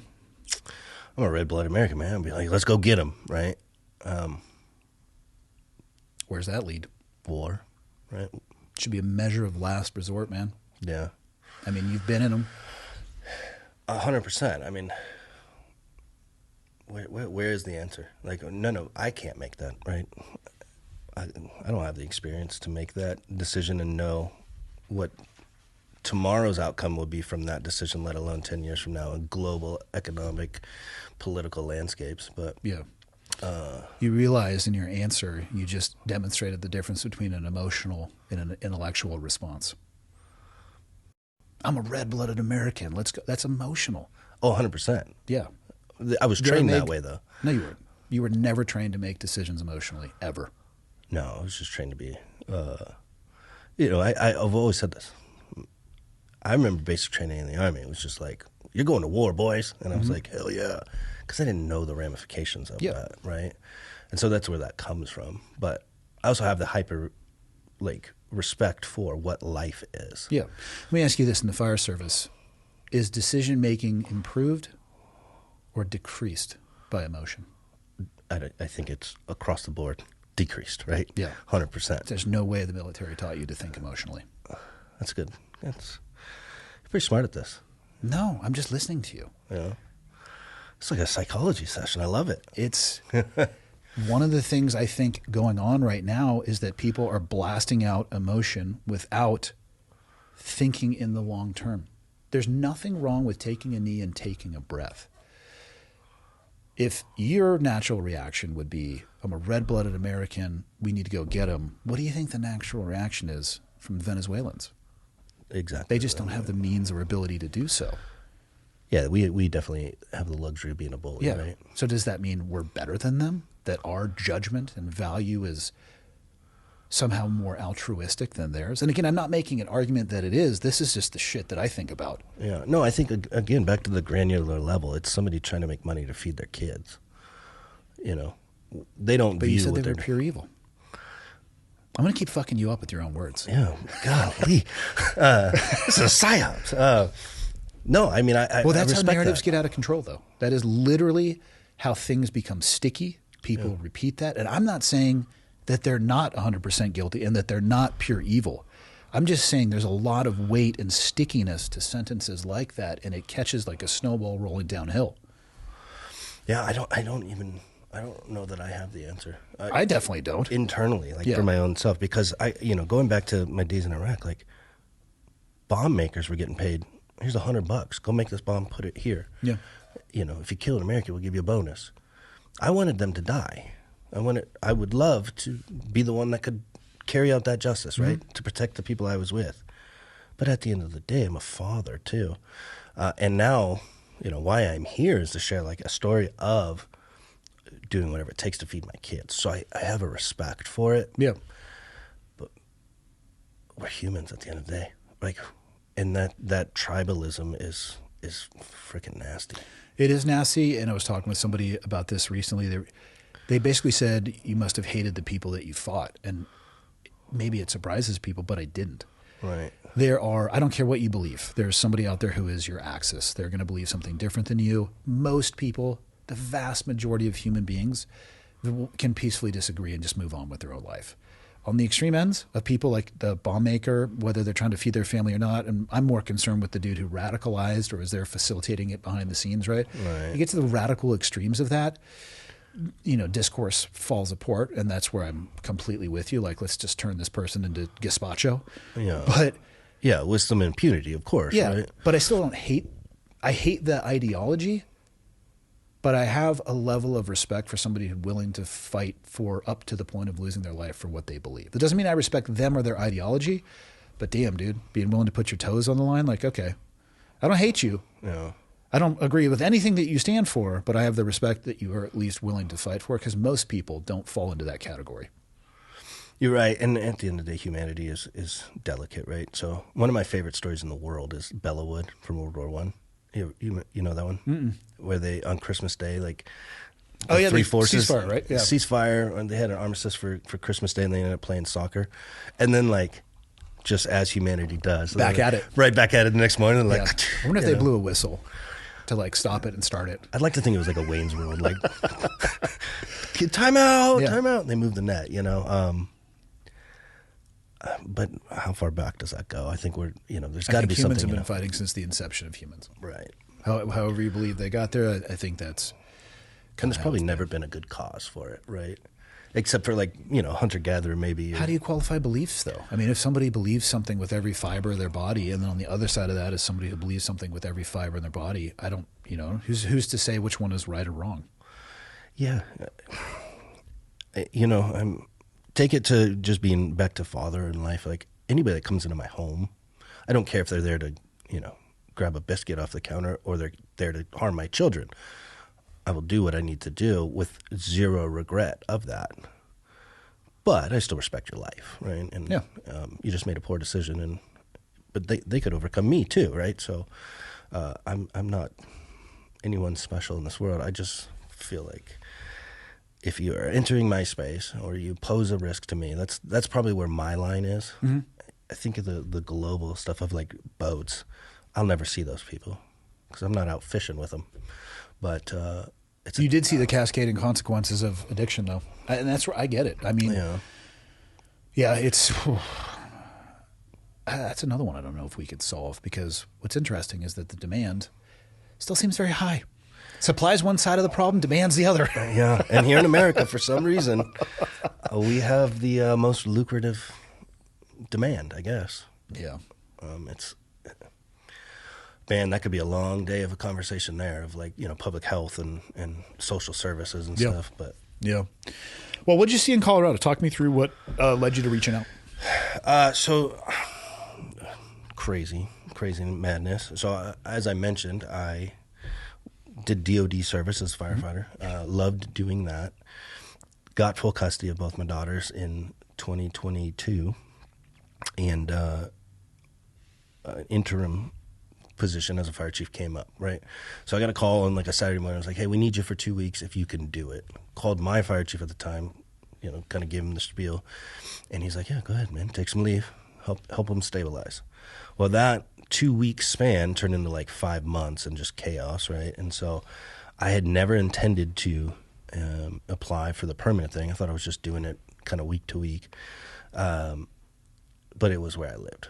And so my town had a effed up fire department. I'm a professional fireman, And as life works out, I need to be home as much as I can now. So I win-win. applied. Yeah. Would you say? I said win-win. Yeah. For everybody. It all worked out. Town's going to benefit. You got what you're looking for. Yeah. Due to that chaos was I had no board during that interim period. It was insane. So a board is the governing body, just like an HOA or city council, right, or a special district board like mine was. They are the key holders, if you will, to the tax revenue. Okay. So they are the mechanism by which the tax revenue can be dispersed. Yeah. Okay. Yep. And so they are the fiduciary stewards of every dollar that comes in, right? And at the local level, it is designed to benefit the local level to the max, rather than like a federal entity guiding how you have to do it. And so when I came on, there was one board member who asked me to do it. Very quickly after, in conversations with like the attorney that represented the district, was like, oh, I'm not even eligible to be on this board because my voter registration's in a different state. He had, multiple homes. And so he like left and there was nobody. So there's a special process where the county commissioners had to hold, basically anybody who wants to apply will interview about, they reconstitute the fire board. That fire board's number one priority was to put a permanent chief in place. So those people were my board that I worked for. As we were just kind of talking about the grand scheme, like tribalism takes effect and there's always an axis force. And so I was hired September 2022 to be the fire chief on a permanent basis, which was great for my family, which was working great. Yeah. Got to work, rebranded this department that I thought that's what needs to take place. Like it just has this bad funk to it. It needs to be washed and wring out and kind of represented to the community in a higher professional standard. And so got to work doing that. We went recruiting, I told you about my guys. Patch was one and Randy is the other guy. My captains came on board. They were studs, man. And we just got to work and built. How big was the city that you guys were serving? So the district was 66 square miles. Okay. A population of between 55 and 6,500, depending on Okay. census, right? So pretty decent sized. I mean, I don't know what the city is, but probably, the greater Kalispell area is close. It's tough because there's Kalispell city limits, then there's Evergreen, then there's Whitefish. Right, And then yeah. there's summertime where the population like 10X's. Yeah, so that's very similar to how the Mountain of Colorado is. Yeah. I would say the Flathead Valley's probably got 100K is my best guess, but that's Columbia Falls, Big Fork, Kalispell, like all of this, and then everything else in between. The Kalispell city, probably 15,000. I don't know. Okay. I think it's pretty close because our Woodland Park, Colorado was just down, it's like 10 to 15,000 people, and that's the big town in the county, right? So maybe this is where I'm at, is more like Whitefish. Okay. Right? Smaller, 5,500 people. Higher average, more of a retirement age group. And so I already gave you the metrics earlier, but we went from like 18-minute response time with 4 or 5 people that weren't very qualified. Some might have had a fire cert, but no EMT. Yeah. Might have been an EMT, might not have had anything, right? To 62 people by May of 2023. Make sure that math works out. September of 2022 to May of 23. Yeah. About 6 months. Yeah. Yeah. And so because of that process where I had come in and they had reconstituted that board and hired me, just due to the statutes of the state, all 5 board member seats came up for election at the same time. And so there's never supposed to be a full board turnover. You're And always is this the supposed to fire board or the board above the fire board? have the fire board. Okay. Yeah, for the special district. Okay. And Wow, a full turnover, potentially. it was. So five-person board, all 5 seats up for election. You're never supposed to have full turnover Yeah. because you have nothing taking it from that transition period. There's no stability on a board. Yeah, that would be rough. That'd be a real game of pickup basketball for the people coming in. Yeah, especially if their intentions aren't great, right? It could be, which we'll get into. But so around January 23, these kind of counter folks, and when I speak of this, I didn't have loyalties to either side. I'm a fire chief. I'm employed to run a fire department and do the operations. The governance and the politics is not my world. I don't elect people. I don't do any of that. in the boards, no one individual has any power. That's how their makeup is. So a quorum of the board for my board is 3/5. So nothing can tell me what to do or anything in the district policy wise without a 3/5 vote, which is a great design for a system because it's supposed to have impartiality. Yeah. So I'm just kind of navigating this. I mean, we're grinding it out. We're working. We're training hard. We built up this department. So we get to, January is kind of like when we had our high mark that I reference back, because September to January is a pretty small time window, but we got to work so hard, so fast that it just blew up. When I came on, I said, if we build a culture, people will come, especially in small town America. If you look at like social clubs after World War II, right? They were big. That was their heyday. People want to be a part of something that they see as good in their community. And so it worked. I mean, it worked beautifully. So we went from 4 or 5 with an 18-minute response time to 62, 7-minute response times, more trained personnel, youth, exuberance, all that stuff. And it was going really well. So January comes in, and like this counterparty, the Axis force in the story, declares that they're going to run for the board as a slate of 5 people, which is weird in politics. And this is local politics. It gets a little different, but never in my, I've never been hyper political, but to see a slate, vote for one of us, vote for all of us, was their tagline. No way. Yeah. It's very Three Musketeers, but I guess it'd be the 5 Musketeers. Yeah. And they had some crazy beliefs and ideas, and I tried to stay out of it as I could. They would always attempt to drag me in, for sure. I have some screenshots of texts and stuff. Like, one of the guys that ends up becoming the board president called me a misogynist on like Facebook group or something, that I was a misogynistic leader. And I'm like, well, hey man, I'm a single dad of 2 girls. Maybe keep that rhetoric to yourself or not in the public eye. But also, my department is made up of half females that respect me, and where are you coming from, And it was just like, it's just political talk, It's one of the sticky things that can gather weight and velocity real fast. Yeah. Well, and especially like as a dad, I was like, all right, dude, I already don't like you from the beginning for your rhetoric, right? But I was not concerned with who would ever win. I thought It's brought to you by David, the industry leader in protein bars. There's 2 different types of bars I'm going to talk about today. First, there is the gold, which is actually in this gold wrapping. I have these in the studio. These are my go-to right after jiu-jitsu, in between episodes, or just when I want to get a high-protein snack. 28 grams of protein, 150 calories, 0 grams of sugar. So that equates to a 75% calorie from protein, the highest protein to calorie ratio of any leading bar on the market. Each of these bars has an indulgent, doughy texture, studded with satisfying chunks and airy crisps. I can attest to that. Chocolate chip cookie dough, peanut butter, chocolate chunk, salted peanut butter, fudge brownie, cinnamon roll, blueberry pie, red velvet, and cake batter. I've talked about this before. I often will use these at night if I have to satiate my sweet tooth, because I'd rather get the protein as opposed to just a bolus of sugar. They have a new bar, the Bronze Bar. 20 grams of protein, 150 calories, also 0 grams of sugar. This is a 53% CFP, or calories from protein ratio. Another industry-leading protein to calorie ratio. Each of the Bronze Bars is going to have a smooth marshmallow base with a flavor-filled layering, airy crisps, and chocolate-flavored coating, providing a different taste and texture profile compared to the Hero Gold line.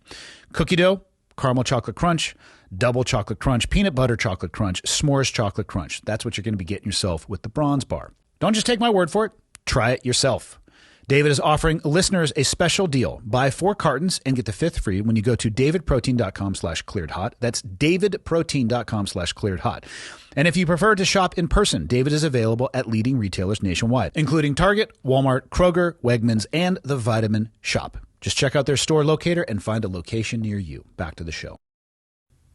I think in any jurisdiction, right? People that have success and a track record as incumbents generally have the advantage anyways, because people will go, who's there right now? And check that box, right? So, anywho, January to May, my world is just the fire department, but the political local stuff is heating up. And so The incumbent board decides to hire a law firm to run the election, which I thought was a good choice. Brings it out of the local. This like law firm from Denver comes down, administers the election. Whatever the results are, the results are. Because of the contentiousness, I stayed away from it. I didn't vote in it. I wasn't there. I was working from home. I end up there on election day a couple times, but one, to unlock the building, right? Here's the fire station, conduct the election, to the designated election official, and then I leave. I end up back there for a CPR call. Gentleman was having a difficulty breathing at his home. We're rural mountains of Colorado. We call in medevac. That landing site is at the fire station. So as a fire chief, I don't care what's going on there. I'm getting this guy help. So en route from his home to the landing pad, he goes into cardiac arrest. We work him for, like 30 minutes.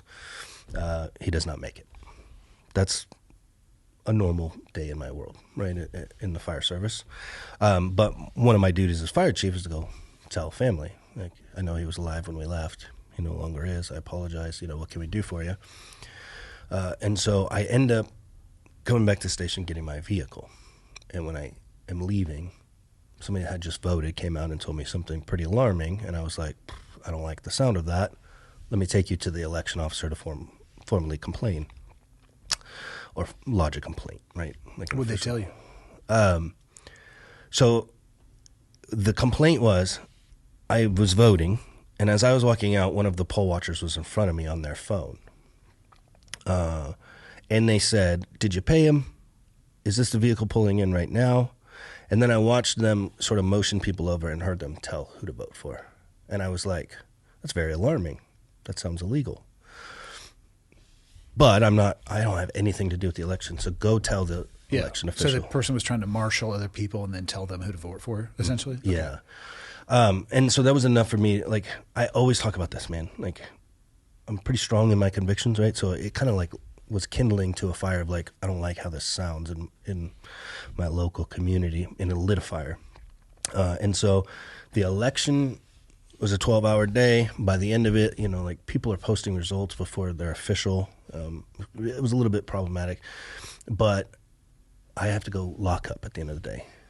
So I go there. It's just the election official. She looks like she had just been through a 15-round bout, and like Ali Frazier back in the day just was beat down. I'm like, all right, she's like, what the hell is this place? And I'm like, get home safe, and I lock up. And like a day or two later, I'm in the grocery store, and somebody else comes up to me, and they're like, hey man, I need to tell you a complaint. And when I went and voted, like I was being filmed by poll watchers, and I was like, okay, let me put you in contact with the designated election official. What is a poll watcher, by the way? So this is unique in Colorado. So if you're a candidate for office in Colorado, you can assign a poll watcher. A poll watcher is supposed to sit there quietly and be able to observe an election. Okay. They're just looking for anything nefarious or out of order? Or? Yeah. Okay. That's the reasoning there, or the thought process is like... It's supposed to be probably a fly on the wall, though, I would imagine. Yeah, exactly. You're not supposed to coordinate an election. You're supposed to sit there quietly, and if something crazy happens, you are, the representative that says, hey, red flag here, right? I've gotten 2 complaints now, right? And I call the attorney in the law firm that ran and I know them. They represent the fire district. I talk to them professionally pretty often, right, for personnel stuff or whatever else. And I call and I'm like, hey, I got another complaint. This person's going to reach out to you. And they're like, we've gotten a couple others too. Like we're pretty concerned right now. And I'm like, all right, well, let me know what you guys come up with. And so I kind of skipped over. No incumbent that had ran on like the success of building up the department won. All 5 of the people that were non-incumbents won. The Musketeers. And their vote spread amongst the 5 of them was probably less than 3%. So you would, which is for 5 people, kind of a statistical anomaly that jumps out at you, because then it went from like those 5 to like a 50% drop in voting. So it was very concentrated. And so after talking to the attorney, I'm like, man, like if they're getting all these complaints, there's something wrong. And so I go home, like cook dinner, do dad life, right? Tuck my girls in. And I'm like just thinking about this for, like a couple days. And I'm like, I don't like this at all. If something went wrong, like I'm the only one that can stand away. And I want to see that this was, the proper democratic process, I'll say, right? But what's the risk? If I go find something, it's against my bosses. By 3/5 vote, they can fire me like that. And I don't have a livelihood for these 2 girls that I'm raising. And so I literally sit down one night and talk to myself out loud, like sitting on the edge of my bed, like, hey, dummy, this is not in your best interest. Those 2 girls down there rely on you. And it was just that fire inside of me, man, that whatever you call it, that sense of duty, that, patriotism, whatever it is, right? And I was just like, all right, man, you got to look into it because I can't live with myself if I don't. And so the next day I go to work, get off, like change, get in my own personal vehicle, my own, civilian clothes, go to Walmart, buy a thumb drive. And I go to this company that owns all the servers and like does the IT work for the security system at this fire station. And I was like, hey, I need the cameras from May 2nd, 2023 from 7 a.m. to 7 p.m. Here it is. And it's important for people to understand I didn't do that as a fire chief. I did that as a citizen. And I went there and didn't say, hey, I'm the fire chief, I need this. This is a tax-funded building. People would understand it as a FOIA, basically. In Colorado, it's a Colorado Open Records. Would anybody off the street have the ability to do exactly what you did? If you knew, you could, right? If you knew. Most people would probably go to the firehouse and say, hey, I want this footage. Yeah. And I'm submitting an open records request.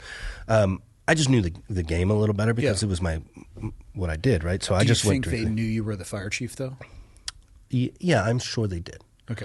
But I never presented myself as that. Yeah. Right? Which you may not need to, though, if they know you as. Right. I get what you're saying, and I'm just curious, because what'll be, in court, they're going to ask you or anybody else, could somebody just off the street who wasn't recognized as the fire chief go in with a thumb drive and leave with the footage? The answer to that is yes, they could. But knowing the route to do that, I think comes with some nuance. Yeah, for sure. And it does come up at the end of the story in the court stuff. But all I can say is I went there. I paid for it on my own bank card, presented myself as just a normal person. Now, in small town America, do people know me as Yeah, for sure. Yeah, just something you can't work around. But a day or two later, they call me and they're like, hey, you can come get it. So I go and I pay and I come home with it. And I don't know what I'm looking for because I plug in a thumb drive and it's 1 hour clips of 4 different cameras on a 12-hour day. So, that sounds like hell on earth. Yeah. And imagine, I'm a fireman, man. I know how to stop people that are bleeding. Or if you can't breathe, I'm decently good at making you breathe again, right? If it's on fire, I can put it out. When it comes to investigative stuff or election law, I don't know anything. I'm a freaking idiot, man. Especially back then, I knew nothing. And so I'm like, what do I look for? So I get on my computer and I Google, election laws in the state of Colorado, and I print them out. And I just start watching the worst TV show you've ever seen. It's like Big Brother with nothing cool. It's just people walking in and out. Was it audio as well or just video? Mostly not. So the main camera had no audio, and it was 12 1-hour clips. And I'm just watching people walk in, walk out, right? And so what I ended up doing is the first thing that jumped out at me was this lady who's at the poll watcher table, opens the laptop up, and you can see the image on her screen is the image of the room. And the laws are in front of me, and it's no electronic devices, no recording devices, no tabulating votes, all this stuff. And I'm like, oh, that's against the rules here, i.e. that's illegal. So I put a tally mark, and I was like, that's what I'll do. I'll just go through, and if it's on these 15 rules or whatever, I'll just tally. So 40 hours of footage, I'd go through and I'd do that. So if I saw an electronic device or a recording device or all these things, I'd just put a tally. And so I get done with it, and there's hundreds of tally marks. And I'm like, that doesn't happen by accident. damn it, I gotta watch this over again. So I'm like, okay, if there's hundreds of violations of law, it's not an accident. It's gotta be something coordinated, but I don't want to find something coordinated. So I watched it in a way that I was trying to find a reason that it was all okay. And so I started watching it again, and I don't have to watch it as intently, so I can speed through it, right? But what I end up finding is the scheme. And it was, when it jumped out at me, I was like, oh God. So I knew the time that I was at the station and that lady had come up to me. So I went and I looked for that clip, and the outside camera had audio. The inside did not. And so I can go to that timestamp at that time on the, and I catch that pole watcher walking out talking on her phone. And it wasn't her cell phone, it was actually a smartwatch, but you can see her doing this. What kind of asshole does that? Fucking weirdos. I mean, seriously. I couldn't. It's like, take it easy, Batman, Oh, there's so much truth in that. And it's like it's like some spy for spy Yeah, thing, and right? it's like, no, but this is like my dad. Every phone call is on speaker. You could be in the library or at a funeral. Hey, what's going on? Like, son of a bitch. I've become that guy that does it on speakerphone, I will say. And He would do it on his wrist me. if he could. He just, trust me, would never be able to figure out how to sync an iPhone and an Apple Watch, even though I think they do it by themselves. He would struggle. I just bought an Apple Watch, and I stopped wearing it because it was driving me crazy after like 3 days. So I just spent a bunch of money for Apple stock to go up, but it's sitting dead on my dresser now. Keep it for your biometrics. I find that to be beneficial. You can maybe even just wear it at night if you want to track your sleep and stuff. So that has been hugely beneficial, actually. The sleep score is a little scientific approach to it. Yeah. So what was she saying in her Batman watch? So literally, remember the complaint. I detailed it, what the lady had told me. So the part I couldn't hear because of the wind was like the pay part, which is unfortunate because that's like the home run of it. But what I could hear very clearly is this who's pulling into the station right now? And she's like, it cuts a little bit. Well, I'm a little concerned about this. And then she motions the people over, gets in like real close to him. I think she might even like fake hugged him, like a bro hug. And you can hear her like telling him who to go and vote for. And I was like, well, that aligns pretty well to the complaint. Mm-hmm. And so now I know two things, that the poll watchers are the ones doing the coordination here, but also she's coordinating with somebody who's on that phone. Or the watch phone or the bat phone, whatever, right? Mm. So somebody's off-site coordinating something. So let me go back to it, and I go back to the inside camera. And one thing that I kept jumping out to me but weren't tally marks is people would leave the little voter screens, and they would be like super obvious, like tipping their hat. Like I remember one guy was like very dramatic, and then other people would thumbs up, other people would point. Some were like overt about it, others were trying to hide it. And every time they would do that, I could see, like, so the camera's behind the poll watcher table, so you're looking down on them, and I could see them kind of, and they would compare. And finally I caught the camera angle was they had track counters. And so basically what all those tally marks ended up being was somebody's off-site coordinating. They would call one of the poll watchers. The poll watcher would walk out, greet people, walk back in. People would get their ballot, go vote, and as they came back to the, put it in the box, they were signaling, hey, I complied, and they would count those. And I was like, it's all here on high definition video. But is that enough to guarantee an election, right? Because I'm trying to find a reason to not get involved in this stuff. I go, it's not enough to know the outcome. You can't guarantee an outcome by just knowing who's voted for you. You could know the total vote and then know we have over half of that.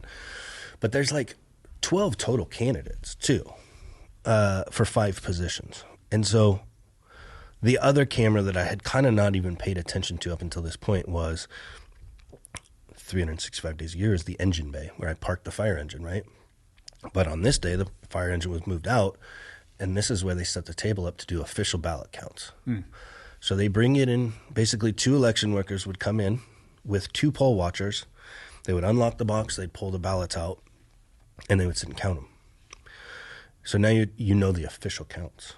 And in there was the most alarming footage. Like, I'm not accusing, and I never will because of legalities, that the election officials were in on this. But I will say very clearly they were content with watching it play out right in front of their eyes. And so the first thing that jumped out at me is an election worker reads like 3 ballots in a row. It's the same names. And she makes a joke, this election is rigged. But what was the most disturbing is the poll watcher sitting this identical distance from me to you in plain sight has a track counter, and she would call out names and he'd go click, and I can hear it on the audio. And if you were sitting here with a track counter, I could see that you're doing it. Mm-hmm. Both are illegal. And the other guy's on his phone, so I surmise he's probably texting the count, right? And so now I was like, well, crap, you can count during the day as people are voting, and then when you know the official ballot count, that's election fraud. You are robbing the entire community of the election process. You are stacking it in your favor and confirming it, and you can stop incentivizing people once your numbers are good. And that's exactly what I found on high definition footage. And so I call the attorney back and I go, I found some very alarming stuff. I don't know what to do with it. And she, so we're in that late induct period post-election, right? Mm-hmm. So the incumbent board is still the board, but it's approaching the time when this transition is supposed to happen. And so the attorney and the incumbent board president have been talking, it wasn't my normal day-to-day to like engage with them. So I called and she's like, the incumbent board president's filing a court injunction because of all the complaints to try to stay things and let us look at it. She said, I'm going to reach out to the DA's office. This is the attorney. And I'm like, okay. Well, I want to actually give this what I have, right? So I show them what I find. I don't make anybody else watch 40 some odd hours of footage. I kind of give them the highlights. It's a missed opportunity. Yeah. Should have watched that joy, right? And so the DA is notified by the attorney. I reach out, and this is El Paso County and my county, Teller County, have like a combined DA district. And so they probably represent 750,000 people. It's a pretty big metropolis area. And so I like calling. I'm like, hey, I need to talk to the DA. And they like laughed at me. And I'm like, I need to talk to the DA, and they're like, who are you? What do you want? And so I tell them, an investigator calls me. I meet with him. I show him, right? And so this guy is a cop. He's a DA investigator. And, it started with some funny jokes between cops and firemen, but I always... As it happens. Yeah, we can do that, but cops are like the biggest dorks when it comes to like work mode because they get rigid, right? And their flat tops get spiky and they get very... firemen, I guess, we're just a little more fun-loving throughout the chaos. It's a very broad accusation. Hard to say. No proof. Yeah. But he just, like, man, we went from chopping it up and, like, having fun for, like, the introduction period to, like, me showing him footage, and he's just stiff as a board. And so that lasts for, like, probably 2 hours, man. I should show him kind of the broad strokes of things. And eventually, I get the investigative thing. He literally, like, typed out, like, it is very clear that election violations took place. No doubt about this. So he opens a criminal investigation. And so now the prongs of this story developing are, you've got these 5 people elected, right? And they're chomping at the bit. The incumbent president files something in court saying this was a wonky election. We need to stay that until we can investigate it. And now the DA's office launches a criminal investigation, to which I am the star witness because I've brought them the evidence, right? And so how the transition of the board, where you go from like lame duck into like new term, is the incumbent board opens a meeting. They literally like pass the gavel, they sign the paperwork, and then the new board closes the meeting. That's the transition process. Okay. So that's approaching. Like May 25th is supposed to happen. Well, because of everything, the incumbent president's like, you have to notify through public agenda posting what's taking place, right? So 24 hours before any meeting, you can look at like city council, they post agendas. So the incumbent president posts, due to an open criminal investigation, we're postponing this meeting until June 10th. Because the statute said either next regular meeting or 45 days after the election certified, the transition has to happen. So she went with the 45 days, tried to push it out to give these things kind of time to play out. These people and when I say people, man, you're talking like 60 to 80-year-old, community members. The 5 were? Yeah. Why so much effort from these 5 for these board seats? I've been asked that a lot of times, and I think tribalism has a status to it, right? And I think ego comes into play. So if you think you can do something better, and it gives you a little status in your local community, these people were aligned with like HOAs as well. So like if you now have the fire department budget, you can pump it into protecting your home versus the other neighborhoods. Well, was there anything that they would personally get out of it? I mean, was it a paid role or was it just an administrative position? I think it was like $100 a month stipend. It's nothing that is a motivator. Who would go through that level of conspiracy and getting an election watch and all of those? Like, why would you do that?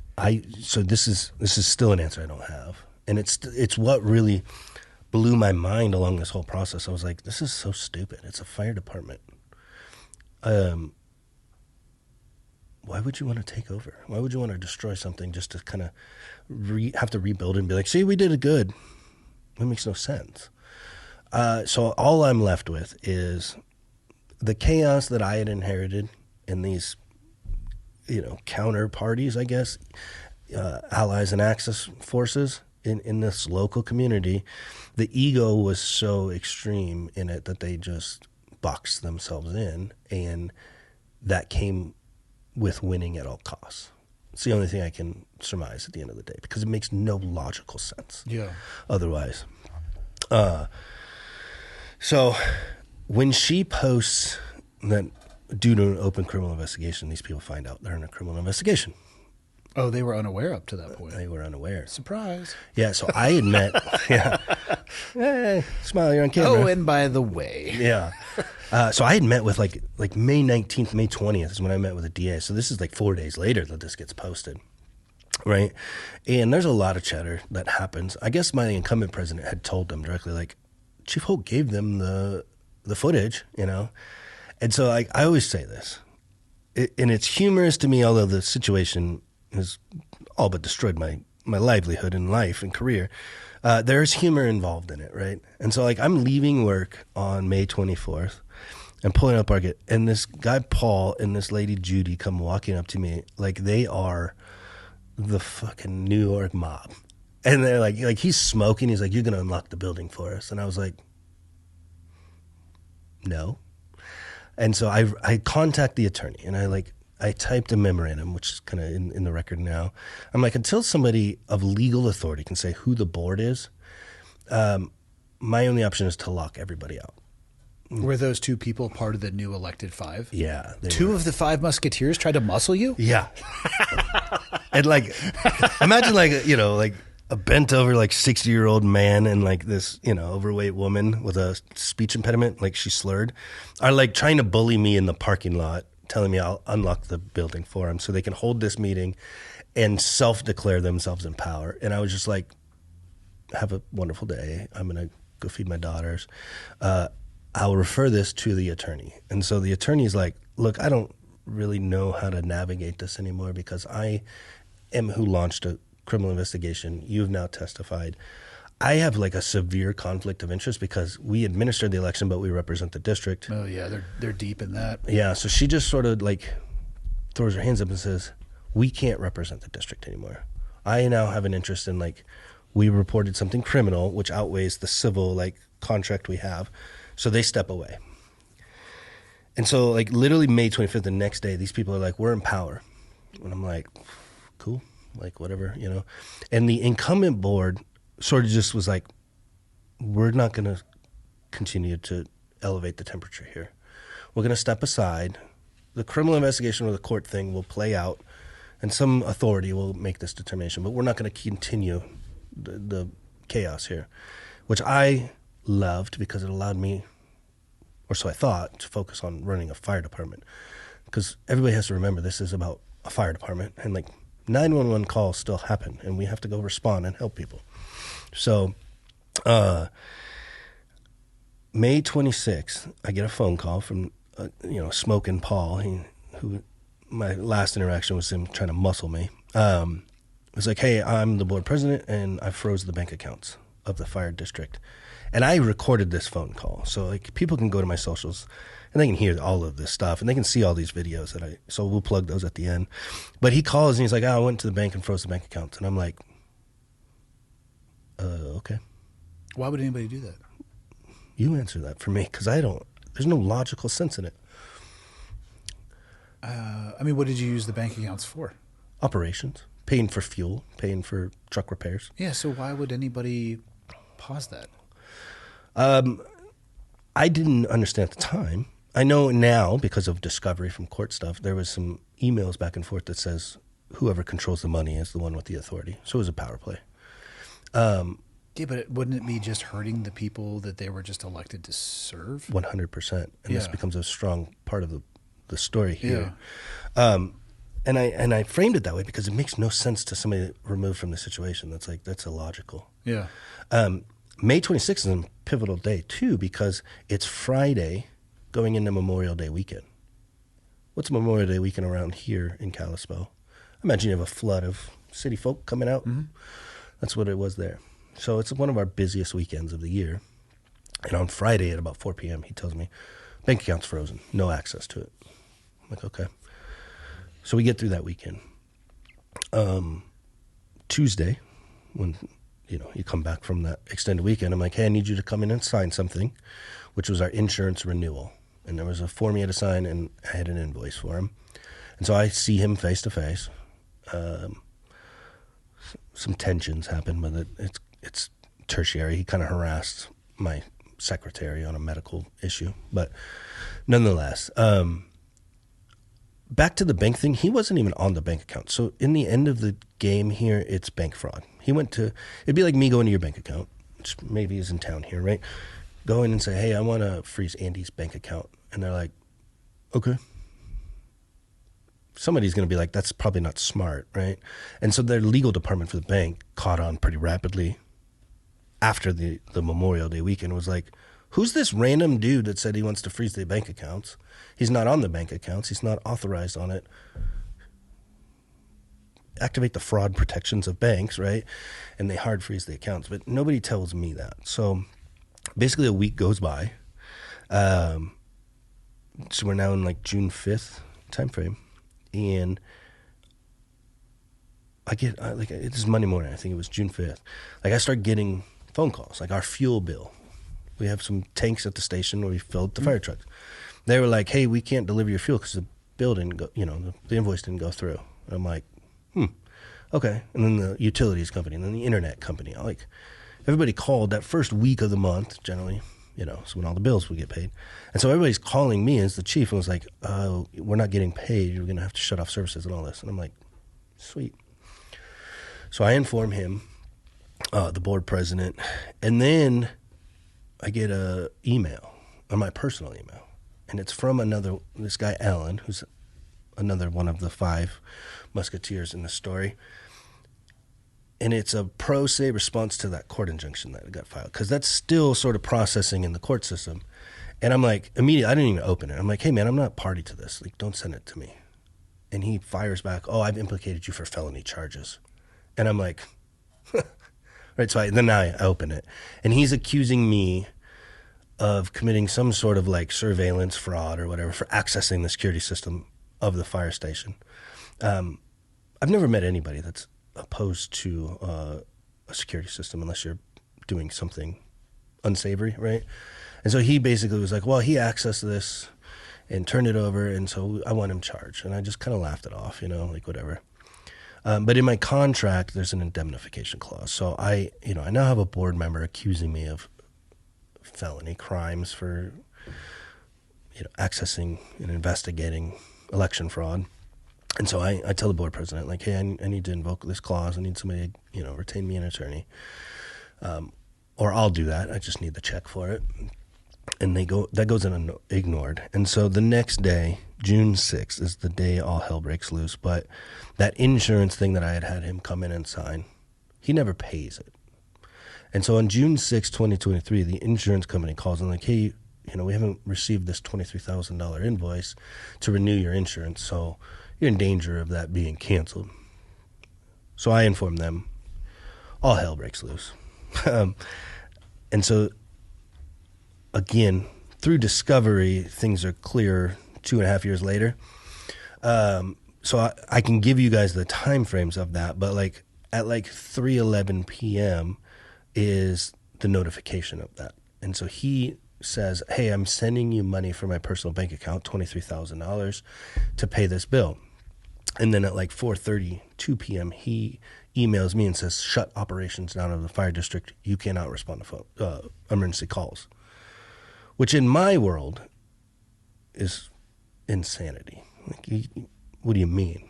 I can't answer a 911 call. And so I literally have to shut the fire department down. And what I didn't know at the time that I know now is he had already paid the bill an hour and a half prior.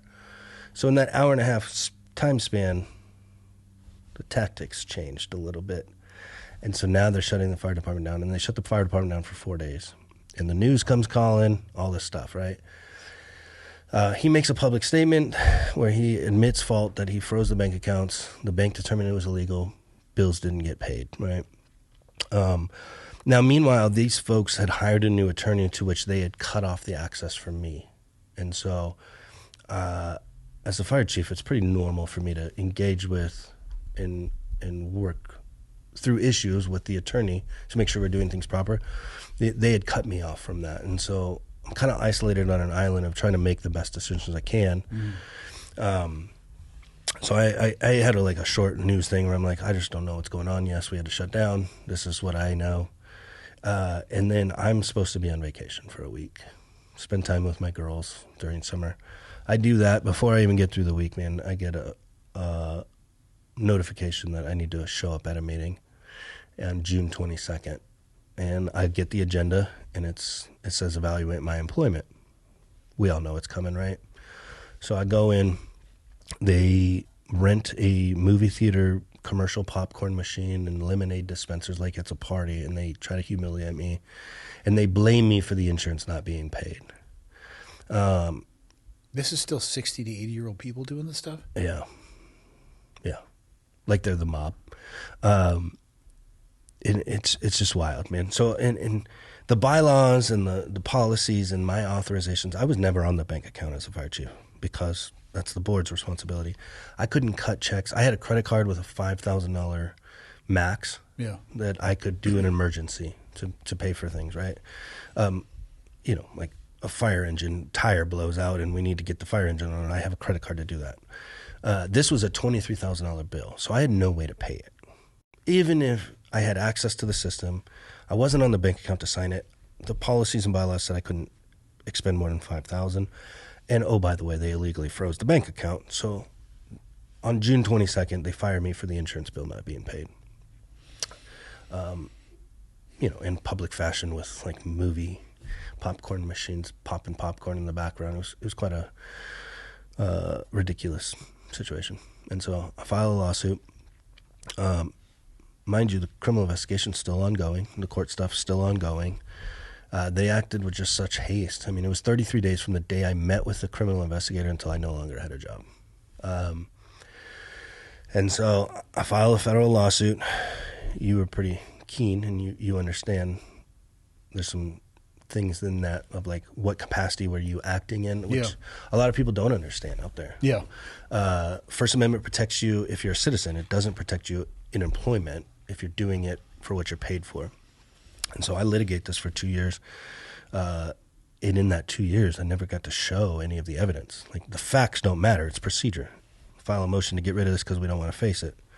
Blah, blah, blah. And so I lose my federal case after 2 years on summary judgment. And the judge made this crazy finding that because I was a fire chief, it was expected that I would investigate that stuff and cooperate with law enforcement, which to a degree I can understand. But it's such a broad view of what the First Amendment protects that it basically strips all public officials who are generally the whistleblowers of corruption, right? Because we have access to those things. Yeah, you're actually seeing it. Yeah. And so I was defeated, man. And this had been over a year and a half. I couldn't find a job. They blackballed me so much. I've now sold my beautiful 3,200 square foot log home on 8 acres in the mountains of Colorado, and I'm living in a camper in my stepdad's backyard in California with my girlfriend, my 2 kids, my Dalmatian. Like, life has changed drastically, and then I lose. And I was just like, oh my God, man, like, how is this the country we live in? And so I finally do land another job, and my buddy, he goes by Fragoza, but he owns a media company called Collecting Heads. He's one of my best friends, man, since like high school days. And he's like, dude, don't give up. Like, you know, fight this. And I'm like, I got nothing left, man. I've paid, I sold my home to pay an attorney, so I don't have anything left. And I'm like 150 grand in this, and I lose. And the attorney's like, we should appeal it. I think the judge got this wrong. And I'm like, I agree. And he's like, well, here's my invoice. Yeah. He literally says, all right, you got to give me $50,000 and I'll file. And I'm like, oh yeah, let me just go out to my car. Right. I live in a camper, bro. I have it in a Doritos bag, waiting for you. Exactly. And so you want to talk about just like, I'm defeated, you know? Yeah. And so he tells me, he's like, just pick up your phone, man, and start recording it and tell people. Like, even if you're not going to do this, just don't let it die. And I'm like, all right. So I make the first video I've ever made in my life of recording this ugly mug. And I just decided one night, like, I tell this story of, like, I'm eating dinner with my girlfriend to my right and my 2 girls sitting across from me. And if you've ever been in a room with teenage girls, it's not generally a quiet room. But to me, I'm like processing all of this stuff, and it's just dead silence, you know? I think like when you're hunting, right, and you go to, you don't need earplugs, right? I don't know what that mechanism in your brain is. I just use a suppressor because I'm a gentleman. That's beautiful. Let me guess, be a felony charge for you guys? Oh, just to even talk about it. They might arrest me when I get home for this. Man, but yeah, I'm just sitting there, and I was just like, dad rage hit. And I'm like, there ain't no effing way my 2 daughters will ever see me quit something because the road is hard, right? And so in that moment, I was just like, I'm going to fight this. And I'm going to learn how to be less of an idiot and more of being able to read case law and stuff like that. And so you got to play their game, man. Yeah. And so I literally, that night, I start reading Lane v. Franks and like Supreme Court case law and all this stuff. And I'm like, I've got an understanding of this, and I do think the judge got this wrong. And I started, and I filed on my own pro se to the 10th Circuit Court of Appeals, did all of my briefings, and then another bomb hits in that, man. So when I don't know if you've ever litigated, but I had an attorney. Like, I don't look at every document, man. You know what I mean? I look at what they ask me to do. I trust that I'm paying them really good money to do that. Well, now that I don't have them, I'm reading thousands of pages of stuff. And so I finally know who I'm litigating against, and it's this law firm, Vaughn and DeMuro, and they're out of Colorado Springs. And so they're the law firm. And then I'm reading thousands of pages of stuff, and the criminal investigation, I happen to be reading all of the supplements from the criminal investigation, which ended very rapidly with them calling me and being like, we're not doing anything, bye. And I was like, assholes. You know, it's on high definition video. How do people get away with this stuff? And the guy that dismissed the case was named Andrew Vaughn. And I was like, I'm dead asleep just after reading this stuff in the middle of the night. And I shot up like awake, and I was like, I'm litigating Vaughn and DeMuro. Andy Vaughn. Are they, oh my God, no way. And I just go back to sleep. So I wake up in the morning, and I contact this company, Kinetic Investigations. It's like a PI, private investigator, out of Georgia.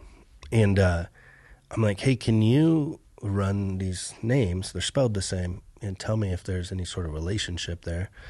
And so the principal attorney, the head attorney for the law firm, and the number 2 at the DA's office are father and son. Mm-hmm. And I find this out in my appellate brief, and I'm like, okay, let me go to my timeline. So the investigative report says they're father and son. And I get that report, and I go to my timeline. I'm like, okay, I got fired June 22nd. I hired an attorney. They filed my lawsuit July 14th. I think they got served July 26th. August 1st, the son cancels a criminal investigation for dad's clients within like 3 to 4 days of, and I was like, oh my God, that's how these people got away with it.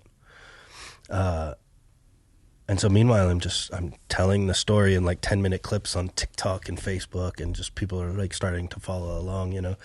Of course, I'm sure like when you started out in media, like your friends and people you knew were your first supporters, right? And then it started to kind of get a little bigger. And so one of the podcasts I'd done out of Denver area like connected me to an attorney who was like, call these people. And so now I have Mountain State's legal foundation that represents me in the appellate court, and then I'm pro se in the state court still, but I'm still just fighting, man. Like, you know, I have all of the evidence. Like, again, people can go to my social media stuff and see the actual like security footage and the actual recorded phone calls and all this stuff. But for 2.5 years, I've taken the brunt of it, and the people that like committed crimes and election fraud have just like attacked me nonstop. And I will say, like, if I wasn't a dad of 2 girls with like just rage to never see them like suffer or to see me quit, I probably would have given up. The system is not set up for people like whistleblowers to have any chance of success in courts. I'll tell you that, because I mean, how many people do you know that has 150 grand laying around to just say, here? Yeah, totally. I mean, it's impossible. Yeah. Right? But everyday situations happen in America where like people come forward to do the right thing on morality and integrity, and the system just cuts them out. And so as I've gotten in it, I've tried to stay very like apolitical. I don't want to get aligned with anything, you know, like my situation is mine. But I think the election conversation is a bigger topic for sure. I came in post 2020 election when it was all conspiracy theory. Like mine was in 2023. But it clicked one day, man, like, oh, this is somewhat normal in local elections. Like, people have been saying there's a problem. Where does this happen? And it's like school board elections and like these other things, and like these weird ideologies come into our kids, some of the stuff we were talking about earlier, right?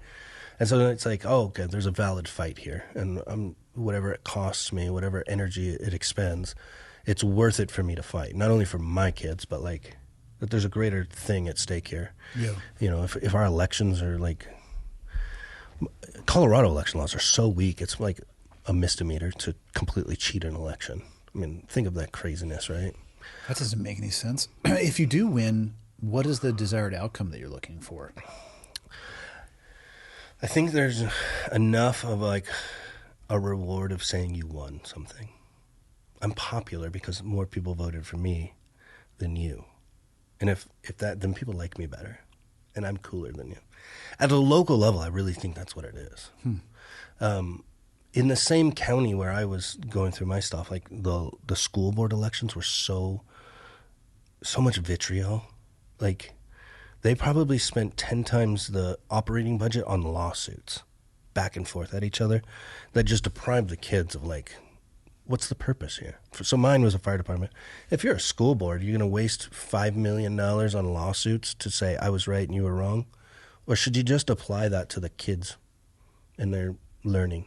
I mean, I would hope it would be applied to the kids. You would think, but that's not what's happening right now. We're so segregated, and like we're losing. Again, a fire department, everybody understands. It's a pretty good thing. Yeah. Right? But if you win, do the Five Musketeers, are they bounced? Like, what happens?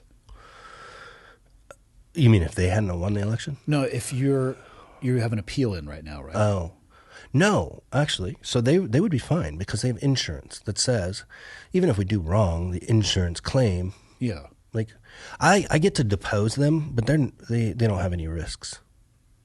When do you get to depose them?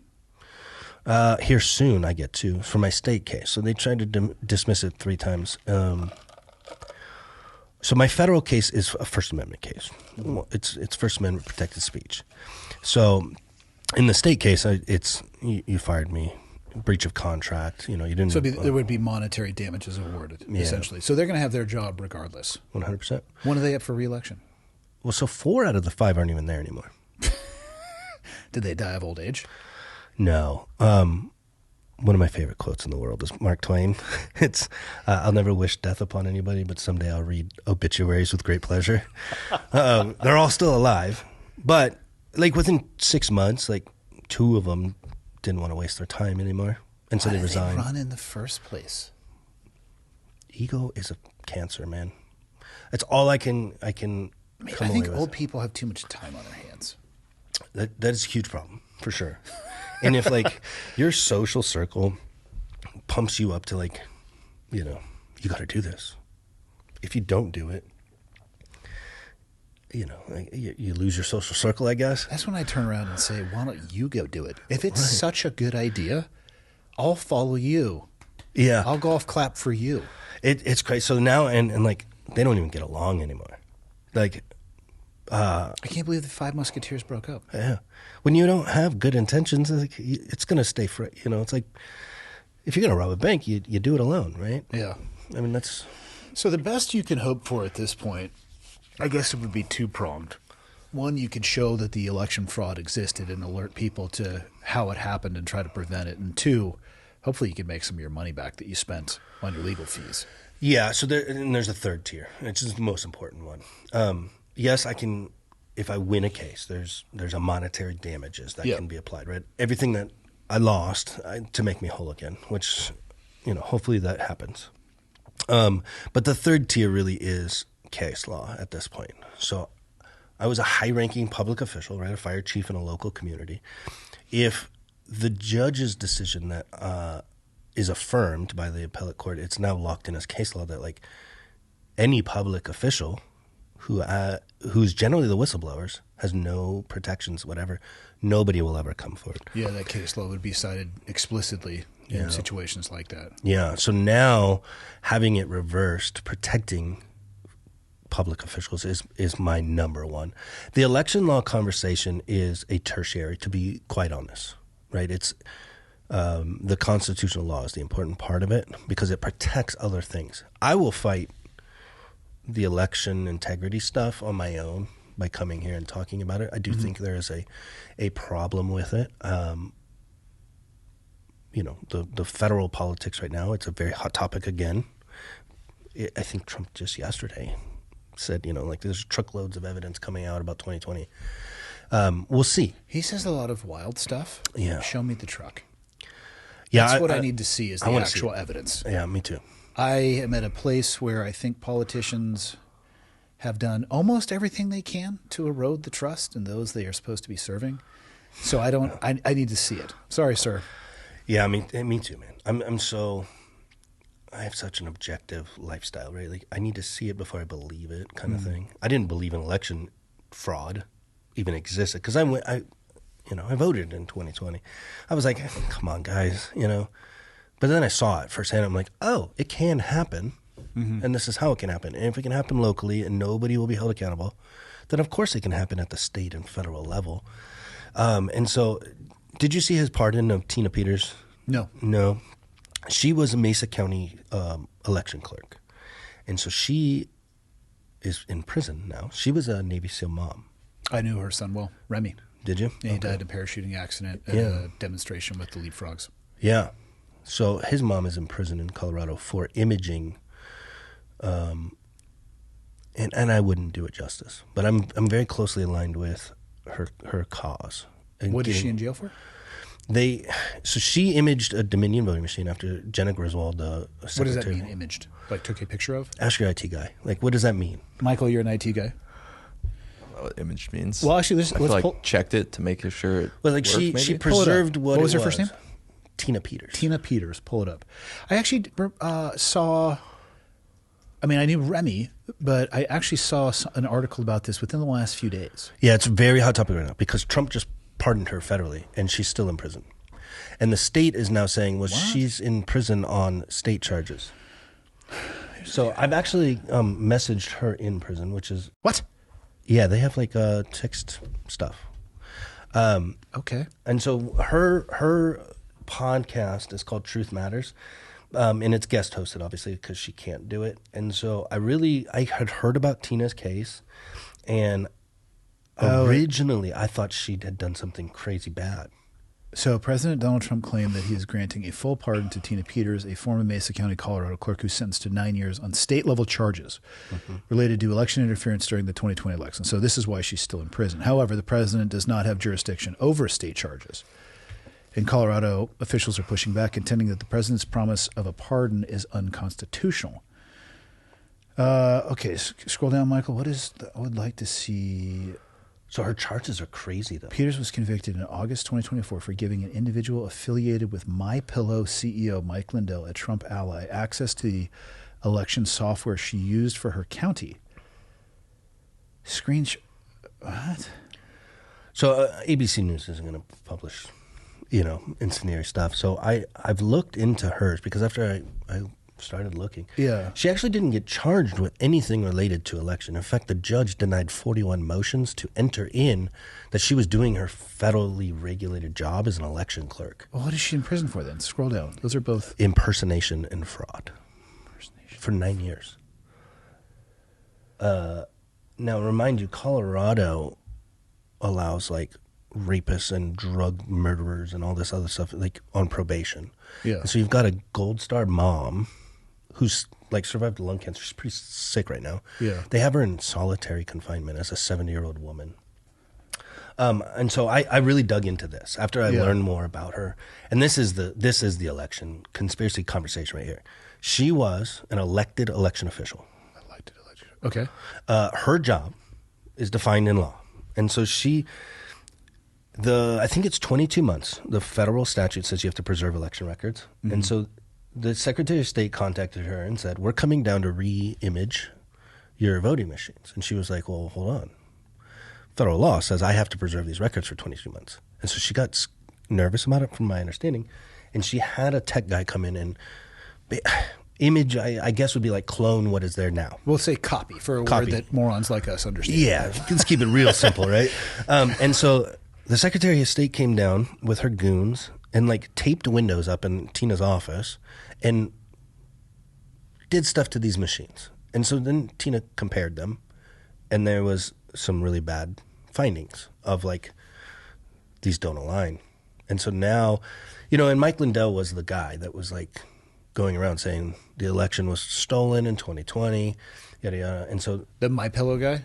Yeah, and you're talking about a billionaire, right? So if you align with him, you have a funding source to try to bring in tech people and all this stuff. Okay. But so the fight with Tina is that the state drummed up some charges, denied her a defense of like saying this is federal statute and this is what I did. Like she wasn't even allowed to say that in court, and sentenced to 9 years for a non-violent first offense ever.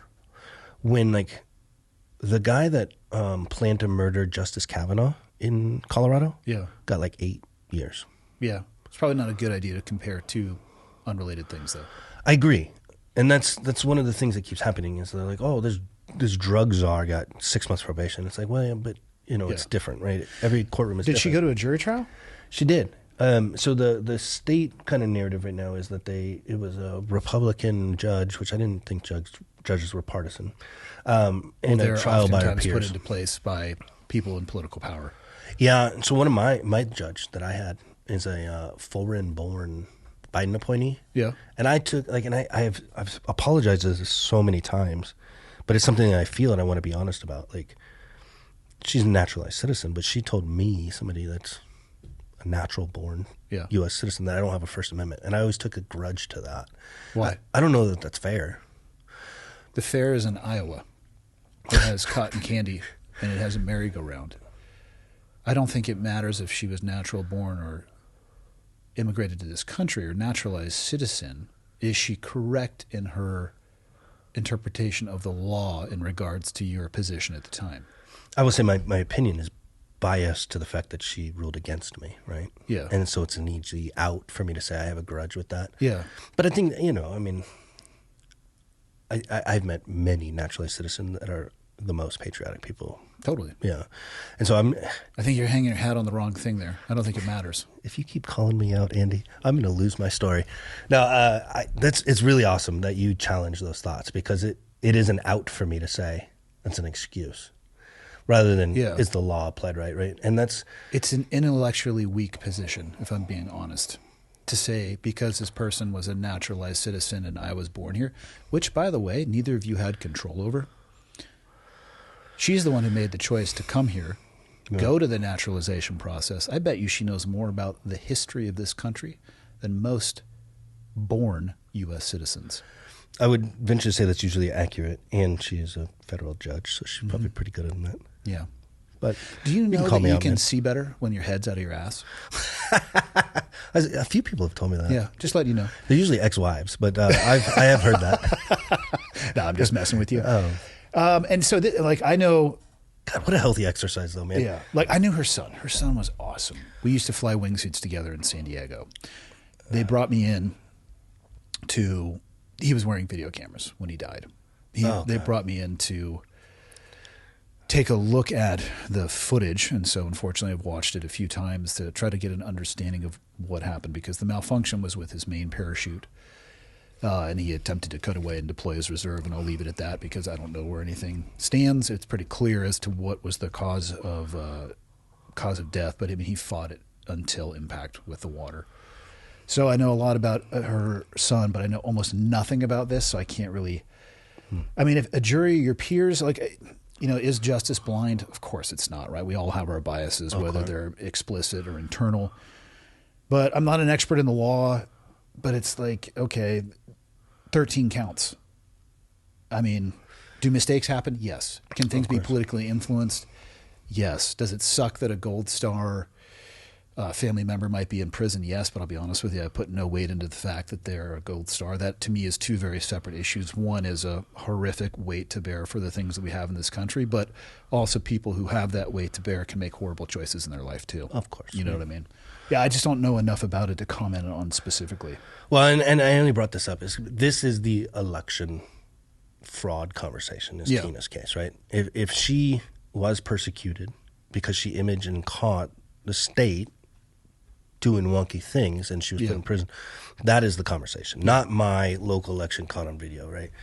So that's why I brought her up. And this is in the news cycle extremely heavily because last week Trump pardoned her federally and now it's... And that, I mean, if I know nothing about this, let me tell you what I know even less about. Well, the power, I mean, I would think pardon, it's like, well, they just throw the keys and you get a pizza on the way out. I don't know.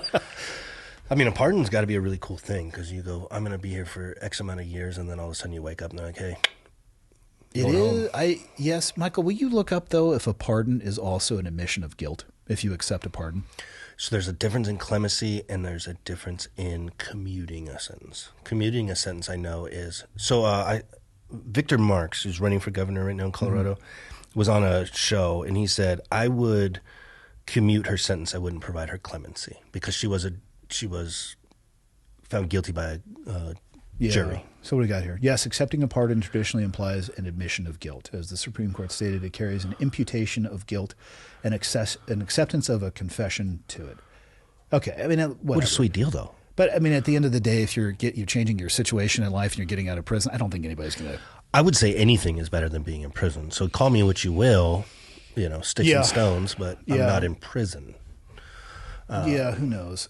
I wish I knew more about it. I mean, there is a lot of talk about election fraud. I want to see it. In this last election, people were saying Elon Musk was using Starlink to steal the election, and it's like, guys, Starlink is an internet provider service. Right. Is it possible if the election machines were hooked up to the internet, which is my understanding that they're not supposed to be, that they're supposed to be? Yeah, sure, I guess, but also please show me. To say really honest with you, these are completely unrelated topics. I want UFOs to be true. I want them to be. Do you? I don't. Yeah, I think it would be amazing. No. Well, think about this. What do you think it would do to the entire human race if we all of a sudden had a realization that we were just a hair on the universe's ball sack? And that there was you know what I mean? Like, we're not alone. We're not, you know what I mean? I actually think it would... Independence Day style? Like, we all have that moment. Take it easy. I don't want that to be a documentary. I think the realization that we're not alone would round the edges on a lot of the BS discourse. I think it would bring some things together. I could be completely wrong, and there could be panic in the streets, for all I know. But my issue with everybody who talks about UFOs, and these are the programs that I read, like, can you show me, please, just a piece of the spaceship? One of my favorite things on social media was they were going to storm Area 51. Remember that? That would not go well. No, I was rooting. I was like, go for it. Yeah, some problems. There was a documentary about that. Then they just changed it to a disco party. It was like a DJ party at Area 51, which still didn't go over that well. I want to see it. I don't believe that election fraud is impossible or even implausible. Right. But just show me the evidence of that. Making a wild, salacious claim and then never coming with the dump truck of evidence, I struggle with that. Yeah, I do too. And that's Washington's circle, right? Yeah. You know, like... You forgot the jerk portion of that. Oh, my God. Like the Epstein stuff right now, like it's going to come out. It's going to come out. Like tomorrow is supposed to be the deadline, right? And believe me... Oh, was tomorrow the deadline? Yeah. I stopped paying attention because I... Because what are we going to, you know... I think that both sides are wings of the same bird, man. 100%. And so we're this back and forth badminton game of like, oh, you're in a picture. No, you're in a picture. And, you know, I think... Well, and you can see it in the news. I have plenty of criticisms of every political administration. You know, Trump gets a little wild and loosey-goosey with the mouth sometimes. Whatever. He is what he is. But let's just be honest about what we're putting out, because one of the headlines in the major newspaper articles was, you know, Democrats release additional images and information from the Epstein files, and they used a picture with Trump with women on both sides of him. Their faces were Miss blacked Universe. out. It was from the. It's like, guys, and it was like a newspaper clip. Yes, and I just would like to sit down in a conversation in a room with these people who they would never allow me to do that or never listen to me anyway, and I would say, listen. Do you have any idea why people's trust in you is on an elevator to the lobby? Yeah. It's because of things like this. Yeah. There's this conspiracy out there. But what is that picture? What is it aiming for? Emotion or intellect? Oh, it's emotion. Yeah, 100%. And this is the beauty of you challenging me in this conversation, right? In a super respectful way. Why can't people do that? Why is it? They can't. It's impossible. I bet. Maybe because you have guns on your side of the table, you're in a position of power. But I'm also a guest on your show. Position of power. I mean, we could race to it if you want to. I'll put it in the middle. No round in the chamber. Right. Michael will count down 3, 2, 1, go. And which camera angle would you use for that, Michael? Would you go wide? Yeah, unfortunately, we don't have the down the table one anymore. I know. He'd be like, hold on a sec. I'm going to go into a different room. Let me walk 10 paces. I'm turning around at 9 paces. I tell you that. 100%. Yeah. Why? Just let the other guy turn around, blast him right in the back. Yeah. Allegedly. I'll cheat. Well, here's the thing. You can have conversations like that. I bet you, I'm going to find your social media, specifically your ex, and I'm going to look at the way that you interact with other people online, especially those who hold opposite political beliefs. Good. I think it's going to be colorful language and emotionally based. You know, I try to troll. Which, by the way... Tit for tat.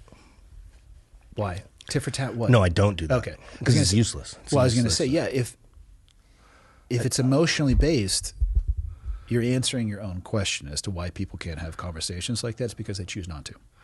You know, this is a self-admission, but I am playing with how to build a social media empire. Like, it's easy when you have 200,000 subscribers. I know that was a hard journey to get to, right? And so it's real easy to lose 200,000 subscribers. I bet like that, right? And I know that's happened. So I test stuff on X because that's the one I actually like have full control over. Oh, I've heard a word for this. Hold on, it's Italian. Oh, an excuse. What were you trying to excuse? Yeah. What were you trying to excuse your behavior away with? No, I'm testing things on X to see what sticks. Don't sit in front of me. So there's a guy, Alex something. He's like a super liberal, and he was like, you know, he went on this tirade about the narco boats. Yeah. And I was like, only a deranged liberal would stand up for narco terrorists, and like I've never gotten so much interaction on Twitter. Yeah. Than that, and I was like, I don't actually like this. Well, and that's the thing is, and this happens in any type of content creation space. Are you chasing interaction? In a perfect world, you would be yourself and the interaction would follow, right? Right. But in a world where millions of people can be their own creator and you have to in some way blast, because I was talking with Michael about this, I think yesterday we were talking about, for he and I, because we're talking about short form content, for he and I to see something on our phones, given the millions of pieces that are created every hour, right? What is the volume or our searching of something or our engagement with it? It's like the odds are so statistically improbable that we see something unless it's trending. Unless it's been, what would you say yesterday, Michael? You don't see something unless it's got like 10,000 views minimum. Likes, 10,000 likes. So that that's means what I'm saying. Probably has... So, okay, like that's 2x the size of the community that you used to work at that it has to get through people before it's even suggested to him. And I think that's where there's this Faustian bargain of, do I want to be myself or do I want engagement? And I think, for some people, it naturally comes together. But then again, I can only speak for myself. I bet you I could have a larger channel if I just chased engagement or topics that I knew were trending or that would be. But I have to sleep at night. I want to be an example of my kids of a way to conduct yourself regardless of what other people are doing. And if that means it's a small channel forever, I don't care. Well, I mean, I don't think you have a small channel, but if you compare yourself to Rogan, right? I mean, he's the top of the mountain, but you're probably in the top 1% of influencers on the internet. I mean, maybe, but I won't do anything that I consider to be immoral to get to the top. I think that's what makes you successful. I think that's what's made Rogan and Sean, like Sean Ryan, like long form conversations are not fun. My 10-minute videos, that I was recording my story on, if I could get 5 views, right? But those are easier to share, though, actually, and that's where the beauty of long form content is. At least now, there's a lot of AI tools that can help you parse it out into smaller stuff. The smaller stuff. If somebody sends you a 4-hour clip versus a 4-minute clip, let me tell you right now which one's getting watched more. Of course, right? But these are like interactive conversations where you like. But the 4-minute clip can lead you to the 4-hour one, especially if you see something compelling. Right. And that's where I think you can play the game of, let's say we were talking about Australia, right? So we could probably create a short form video under 60 seconds, very shareable, where they see that we're talking about that could lead to more engagement. Yeah. That I'm okay with, because that's a legitimate representation of the conversation that we were having. And I would say what we both would agree occurred in the actual conversation. There's other ways where you can get dirty with it, right? Or, or like you just cherry pick topics that will, or even cherry pick positions that you will take to try to just drive that churn and emotion and anger. I'm not down for that, man. But people who choose to do that stuff, like, cool, go ahead. I mean, again, I'm the one who has to navigate life through my own skin suit, and I have to sleep at night. Right. And so that's all I can control. No, and I appreciate this platform. Like, First Amendment is not a fun, like, super, my 13-year-old's not tuning in, right? 14-year-old. Like, woohoo, First Amendment. Yeah. But, like, it's, it's, although dry and boring, super pivotal in what we enjoy as life, right? Yeah. And it's our first. So, First Amendment for a reason. Protected by the Second. Very, very, very much so. People forget that one. Yeah. I've never seen you could hold the Constitution up in front of you and hope it made a difference, but I don't think most people know it. The Constitution? Or even the Bill of Rights, man. I don't think most people know that the Bill of Rights is the first 10 amendments to the Constitution. Right. And that by doctrine they can't be changed without literally inextricably destroying our Constitution. Yeah, well, it's like 75% of states would have to vote to ratify that, right? I don't know if you get 75% of people to agree on anything at this point. You couldn't. We used to say in the fire department, you couldn't get 75% of people to vote on a raise. Yeah. Because they would argue about how much. Yeah. Right. What did you learn from your experience? I mean, what do you take away from those years and the changes in your life, selling your house, downsizing to living in a trailer, which honestly, I lived in a trailer when for 6 months when I started going through the divorce process. It was a toy hauler that somebody had been very fortunately letting me use for a couple of years that was branded on the side. That was my home. Yeah. And, you look back on those experiences, and I'm not going to sit there and say I wish that on everybody, but there were some really meaningful things that I recognized and realized in myself during that period of time in my life. Yeah, man. Hardship is how you grow. Yeah. Right. Like, I've been blessed beyond measure as a dad and as a human. I'm more open about things. Like, I used to be super private, right? I went through 2 divorces without anybody ever knowing why, right? Or this or that, or bad talking. So I've embraced, like, opening up and, like, relying on other people for the first time in my life. But I will say this, man, my primary duty on this planet is to raise 2 respectable human beings to enter society as adults and be good human beings that contribute to the grand scheme, right? And so they have got to watch me, and they have been such rock stars, man. They've, you know, it went from everybody in town knowing their dad as the fire chief to, like, you know, we're living in a trailer, you know, and they don't get all the Christmas stuff that they, right? But I had friends. They don't get all the presents they're going to forget about several days later. I mean, they still did. They still did, because friends. Yeah, the VR thing, like. I bought 2 of those for my middle son. I would say combined usage, several hours. Yeah, not much, right? But man, there's something in teaching your kids that, like, there's value in fighting, and there's value in standing up for what you believe, whatever that is. Couldn't agree more. And so I will now get to, well, I have, my 18-year-old is quote unquote an adult, which I would argue against that. I'm trying to keep her at home for a few more years to just mature. add in the eyes of the law, and you're good. That's the conversation I have with my kids. Yeah. I say, oh, by the way, when you turn 18, you have it dialed, right? And of course, I'd be like, I have it dialed now, and I'm not even 18. So just remember, you may think you're an adult, and in the eyes of the law, you are. Yeah, the which punitive changes things if you get in trouble. Yeah. But in my own experience in life, boys and girls, mid-20s. Yeah, I'd like to keep her home 21, 22, honestly. Yeah. Just because I was like 15 when I left home, because screw your rules, Mom and Dad. Yeah. Horrible choice. But she is a nationally registered EMT before she graduated high school. That's awesome. Works for AMR in a major city now, and is just kicking ass in life. And I'm like, man, that's the biggest reward. You know, I could win all my cases. I could be a huge social media influence. Like, none of that means a damn thing to me, man.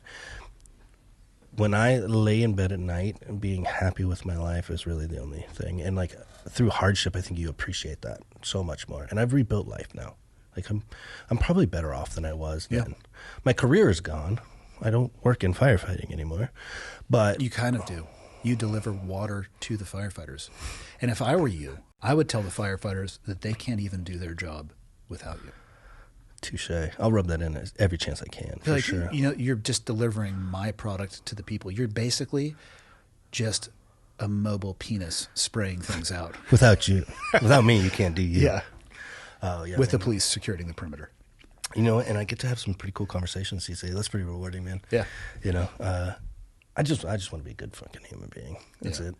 Where can people find out? Because I know you got 12:30 is your flight, you said? Yeah. Yeah, we got to bounce you out of here pretty soon.